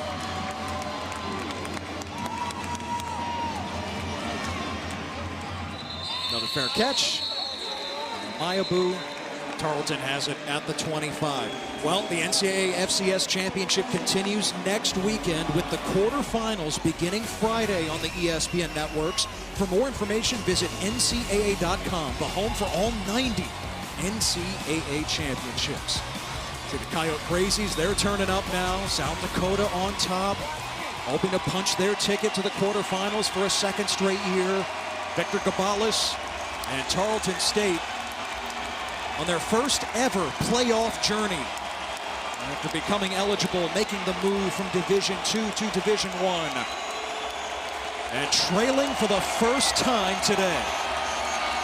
Kayvon Britton, the leading rusher in the FCS this season, powers his way to the 32. He picks up 7. They're starting to get electric in here, so Tarleton State, they must get a great drive going on this time and go down and at least respond to that score. You know, we're looking at two teams very, very good at running the ball, keeping their offense on the field, keeping the defenses out there on the field. Remember, it was all easy in the first half for Tarleton. First 3 drives, they score touchdowns. Couple of turnovers here in the second half. The ball is to the sideline for Cooper. He's got it with a first down. Cooper slow to get up there initially. Really all right as Mike Reed had the coverage. Yeah, looking like he's hobbled a little bit on the play. And I'm going to tell you the truth. You know, the ball is better watched, you know, throwing out there long because those corners are starting to squat on these routes. It came real close to going the other way. And that slow mesh, and Britton is taken down by the face mask. Blake Holden ripped him to the turf.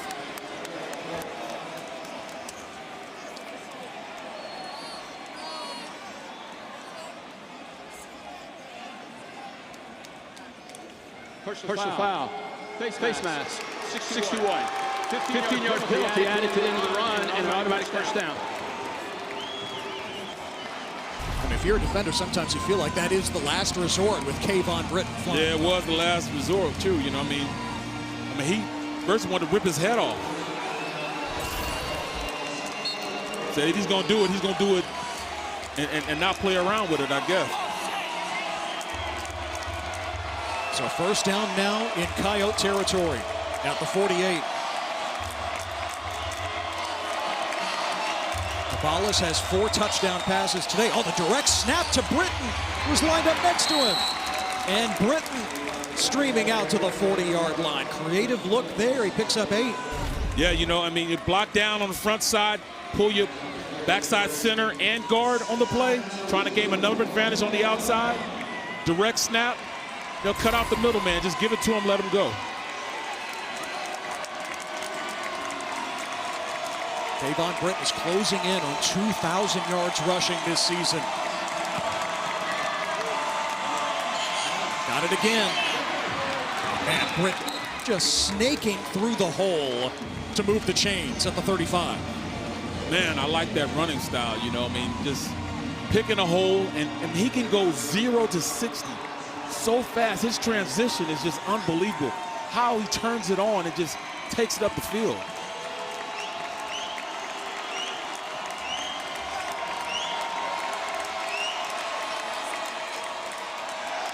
Gonzalez pulls it, wires it, and another interception! The third of the half for the Coyotes. Flag down on the return. Tim White, tip drill pick. South Dakota with yet another takeaway. And that's the difference between when you have a gunslinger like that. You know, you get opportunities trying to force the ball. It gets tipped. It was double coverage on the play. You got to make sure that you give him an opportunity to at least have another opportunity on for the next play. Live to fight another down. And there was a flag down on the return here. Looked like a crackback block. Personal foul. Flagside block. Number 0, the intercepting team. The penalty will be half the distance from the spot for the foul. First down. Yeah, so they call it on Nate Ewell. The blindside block on the return by Tim White. There you see this, you know, he's in double coverage, you know, 1-2 defenders. But then you turn around. I know you want to let you guys free, but that's, I mean, you can't do that. You can't do that. Blindside block on the play. I mean, that was football when I played. But, you know, he at least got to see the block coming to him, I guess. The previous play is again, foul coming off the return. It is South Dakota ball here as Tim White comes up with his first interception in his 2 years with the Coyotes, his first pick in his career since 2022 with Robert Morris. And plays under further review now. Interesting. They're probably trying to see if it's targeting. If it's targeting, this young man won't be able to play if they advance until the second half. Here you go.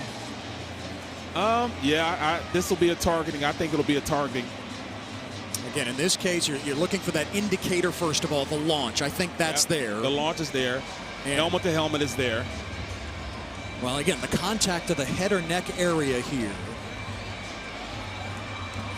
But the from launch that angle is right such a clear indicator there.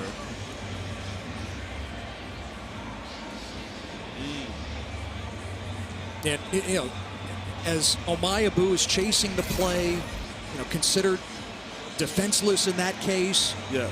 The forcible contact to the head or neck area. And, you know, I know the young man, you know, really wants to make an impact. He wants to make the play. He wants to make sure, you know, he can get his guy free. But, you know, you just got to play within the framework of the rules of college football.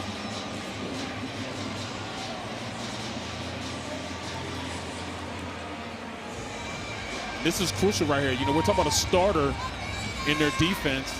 And if he can't play to the second half, you know, that's a big blow if they were to advance. Get the call from Jeff Page. Review, there is no foul for targeting. Blindside block stands. First down.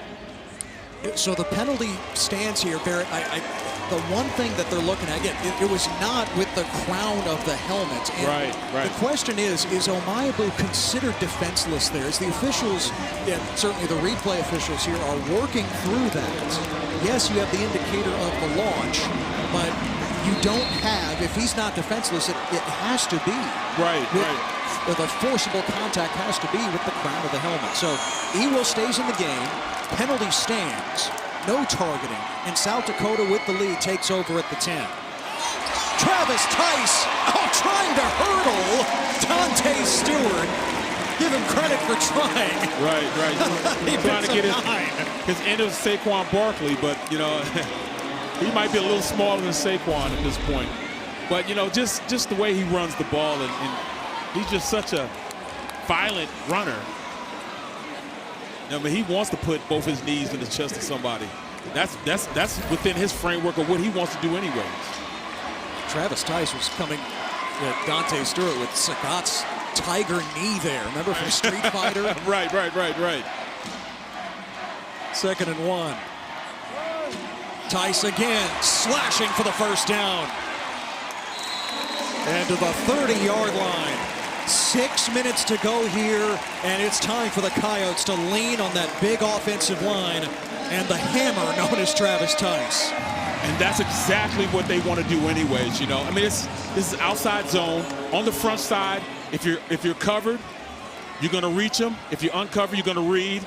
And that offensive line right there, look, I mean, that's got to be average of what, 310? I mean, 6'7", 6'3", 6'5", 6'6", 6'8". Those are towers, and just get, you know, Tice back there, and you can barely see him. It's a power That's conference offensive line in the FCS. Here's a reverse for Karan Adams. Adams, don't let him get loose. Adams with nothing but the end zone in front of him. Deuces, a 70-yard touchdown.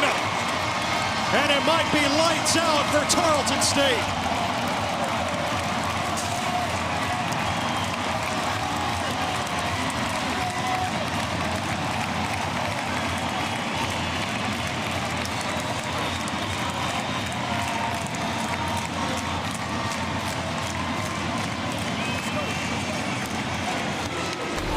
Man, I love this play. They pull front side, get everybody looking front side, and then they put the speed on the outside with the reverse. He takes it to the house. This is just a team that's just been beat up front on the defensive side of the ball. And then now, you know, you go with the reverse, and, you know, they don't see it, you know, because they think that they're going to get the ball. You know, Tyson's been getting the ball. Why not give it to him now? But they give it to the speedster, and he takes it to the house. 70 yards on the play. Great call by Josh Davis, the offensive coordinator. Big plays, and that's what both sides said. They have to stop big plays, and big plays have been the reason why they're scoring right now.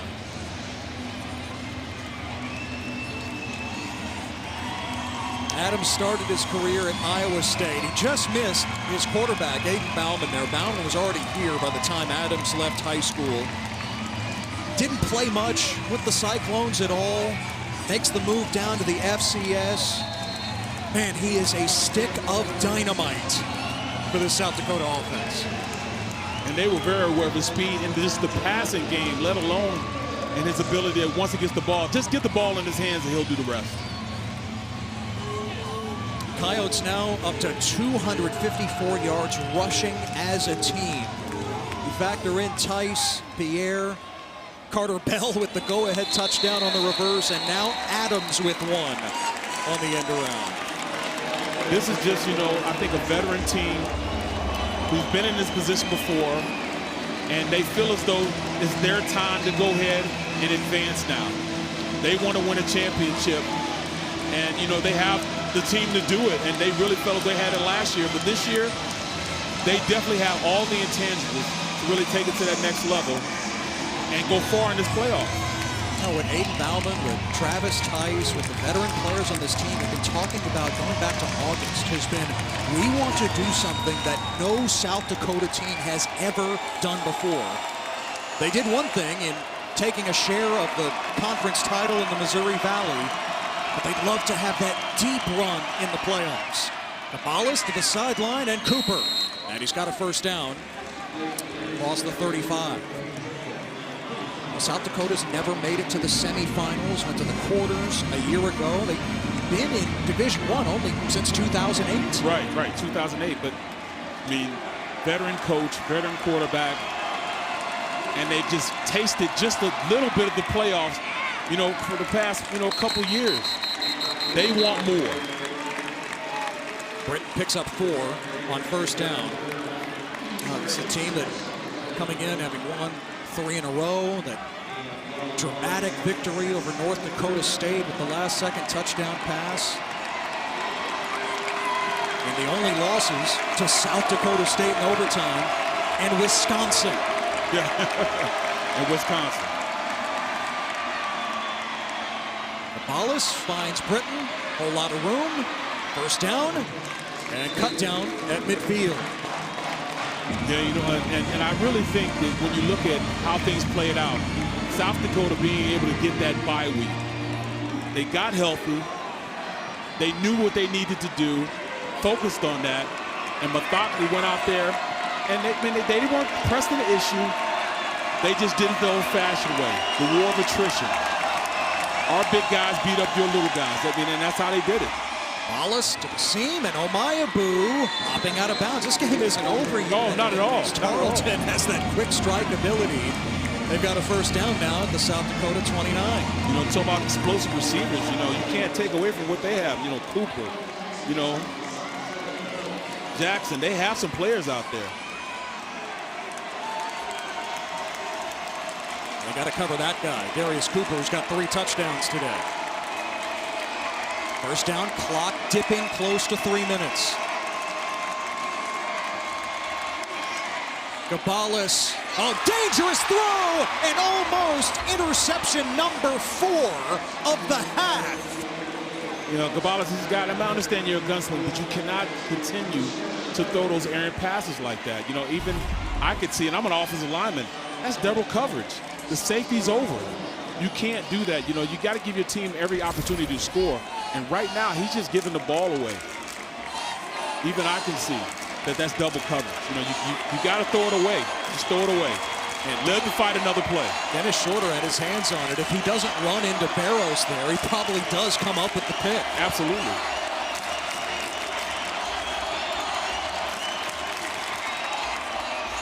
Swing it to Britton. And Britton works inside the 25 as we dip under 3 minutes now. They've got to get to the line. They got to show a little more urgency. Get to the line. They're taking too much time right now. Down 2 scores here. Do have all 3 timeouts, but yeah, you'd love to see them work with a little more alacrity. Yeah. 3rd and 3. Way too lax right now. Run it with Britton. He can't cut it back. It was Carter Hooper who wrapped him up. Call a timeout. Call a timeout. I don't understand why not calling a timeout. Instead, tick, tick, tick. They must call a timeout right now. There's too much time off the clock. It looks like they're going to take it to the 2 minute, timeout. 2 minute timeout. Wow. I'm surprised too. I don't quite understand this. And now a timeout before the 2 minute timeout. South Dakota. I mean, it was almost a full minute before they called the timeout. I mean, between the 2 plays, we're talking about almost 2 minutes. 2 minutes, 5 seconds. And I believe the announcement, South Dakota's the one that called the timeout there. Because that was the announcement from Jeff Page. Thank you. You know, that coach right there is saying, look at them, look at them. They're not even, you know, they're not even calling a timeout. I mean, that's basically what I saw. I need more urgency in their 2 minute offense. They still have a great opportunity to go make a play. Now, Todd Witt and Tarleton have been building this to this moment over the last 4 years. They knew the transition from Division II to Division I would be tough. They lost a lot of recruiting battles along the way. There was really nothing to play for. Right. And yet here they are, first year of eligibility. They win a playoff game last week. And in a shootout here in the second round. 2:05 to go and down 11.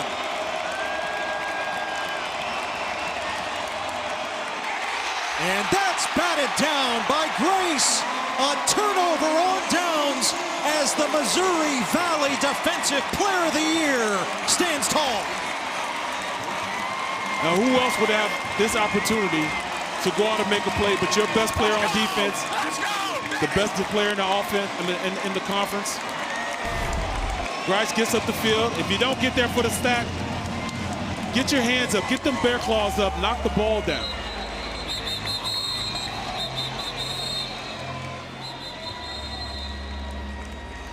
Looks like no time went off the clock either. They added a couple of seconds, and so yeah, 2:03. We have not hit the 2-minute timeout just yet. And this is what you call 4-minute offense. You just hand it off to Tice. Yeah, Tarleton does have all 3 timeouts here, and again, the 2-minute timeout / warning. Tice with an alley. Tice a first down. He rumbles to the 40. And that's how we hit the 2-minute timeout. Travis Tice leaving even more of a stamp on this game. Timeout. 3 touchdown runs as South Dakota has come back. They've got a 42-31 lead with under 2 to play.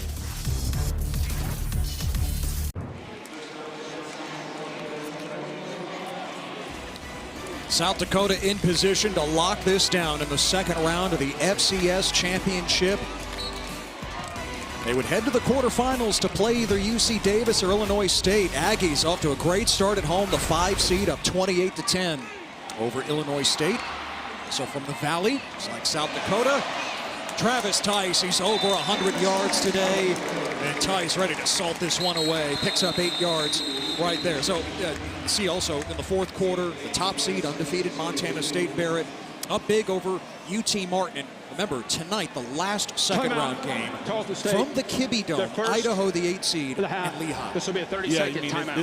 This is incredible, you know, looking at Montana State and how they took control of the game. And then South Dakota going out, hey, we belong here. We are here. And at this point, I mean, it'd be hard-pressed to see anybody going against this team and really have a distinct advantage against this, you know, Coyote team. They look pretty good. You know, they perfect balance, running the rock.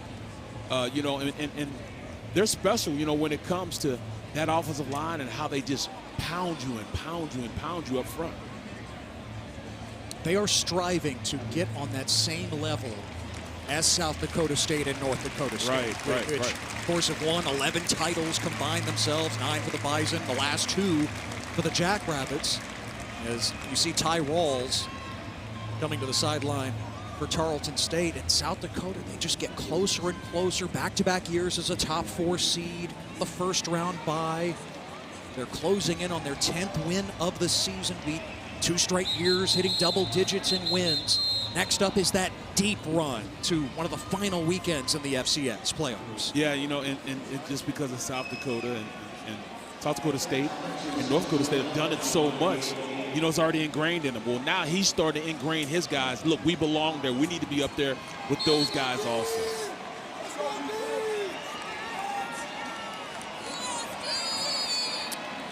Tarleton State does have 2 timeouts remaining and 2-score lead for South Dakota, 1:47 to go. Tice runs into Robert Rios, keeps on churning, and he's got the first down. That's the will. He's willing the first down right there. He was totally stopped 2 yards from the first down. Kept his feet driving. Guys around him kept blocking. Going for a first down. Clock stopped momentarily there. Tarleton not even using a timeout here as the clock rolls again at 1:30. The game's basically over at this point. Yeah, being down by 11, understanding, you know, you don't want to get anybody hurt either. And chance of USD ringing through the DakotaDome. Another carry for Tice. And Tice with another first down, blasting his way to the 35. Ram man. Man, he's a tough kid, really tough kid. And, you know, I mean, you talk about his size, he's being only 5'11". If you stretch him out just a little bit, 215. Smaller backs have made some marks in the NFL now, you know, so size really isn't a big key on whether you make it in the NFL or not. Just his purpose and the way he runs with a purpose, he'll be on somebody's team that's either a special teams guy or even in regular offense. Surprised that Tarleton didn't even bother to call the timeouts, but they recognize it's academic. And it was a track meet for about a half plus here inside the DakotaDome. But then with Travis Tice and a defense that forced 3 turnovers in the second half, Bob Nielsen's team marches on. The Coyotes are howling. They start their playoff run with a 42-31 win over Tarleton State. South Dakota is on its way to the quarterfinals. We called a great game, man. This was by far one of the better games in this playoff. You know, 2 Titans rumbling against each other. The war of wills. I mean, both teams had really, really good offensive lines, and the war of attrition finally took over.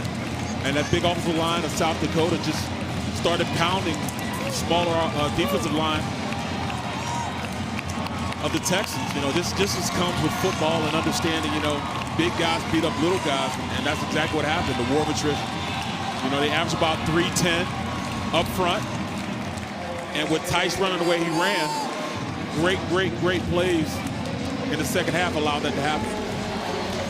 So South Dakota can slap its name right underneath the quarterfinals.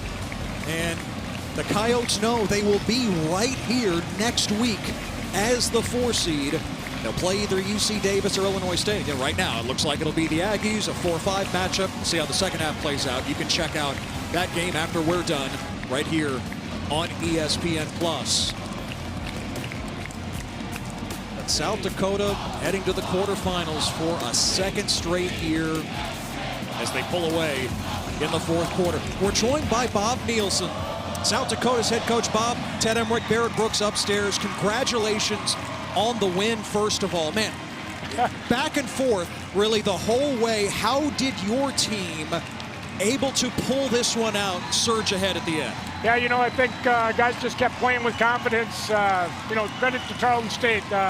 Offensively, they gave us fits, put points on the board. We had to respond multiple times during the game, but, you know, I like this team. We got great character, and it's fun to watch them play. You know, Coach, the war of attrition took over that big offensive line. They probably averaged about 310 coming off the rock, and then defensively, 3 turnovers in the second half. You couldn't ask for a better game plan going into this game than that, right? Well, the turnovers were big for sure because they were still moving the football. You know, we felt we were going to be able to run the football. I thought we finally wore them down there at the end and made a couple of really big plays offensively to get the lead. And once we had the lead, I thought our guys played a lot of confidence. Yeah, Bob, and you leaned on Travis Tice yet again, and why wouldn't you? 25 carries for 130 yards and 3 touchdowns. How do you sum up his day? He's just a tremendous football player. He'll do everything. Lead block, whatever you ask him to do, he's going to do it. When the game's on the line, you want the ball in his hands. Bob, congratulations on the win. Best of luck moving forward. I know you're happy that you'll be right back here next week for the quarterfinals yet again. Yeah, it'd be great to be back here at home. Crowd helped us today. It's going to help us next week. Bob, congratulations. Thanks again for the time. Appreciate it. Man, South Dakota victorious. You see that hat that Travis Tice was wearing? I saw that, man. I saw that. Had the cowboy hat with a little razzle. Look at that thing. Perfect for Christmas. No question. You know, little sparkles and everything. I mean, you said he was a no-nonsense guy. Now he shows a little nonsense right now. Yeah, that's okay. After the game is done. Yeah, he had to go about his business first. But now, you know, it's all fun and games. Great game by him. Great game by that offensive line, you know, and you know, considering the fact that this team is advancing, you know, they needed this type of opening into the playoffs. They was off last week, but come in and having a physically imposing game this week was a must for them. Run for 200-plus yards as a team, and they're able to turn back Darius Cooper and Tarleton. Man, all the credit to Tarleton State in their first year of playoff eligibility. They win a game. First team to do that since 1993. Make it to the second round. Certainly a program on the rise. Tough program. Tough program. But the day belongs to South Dakota and the Coyotes, who advanced to the quarterfinals in the FCS playoffs with a 42-31 win. Band keeps on playing. They might be here all night. That's it for us and Charlie Coyote, by the way. Thanks so much for joining us here. For Barrett Brooks and our entire terrific crew, Ted Emmerich saying so long from Vermillion. South Dakota says so long to Tarleton. and they're on their way to the FCS quarterfinals.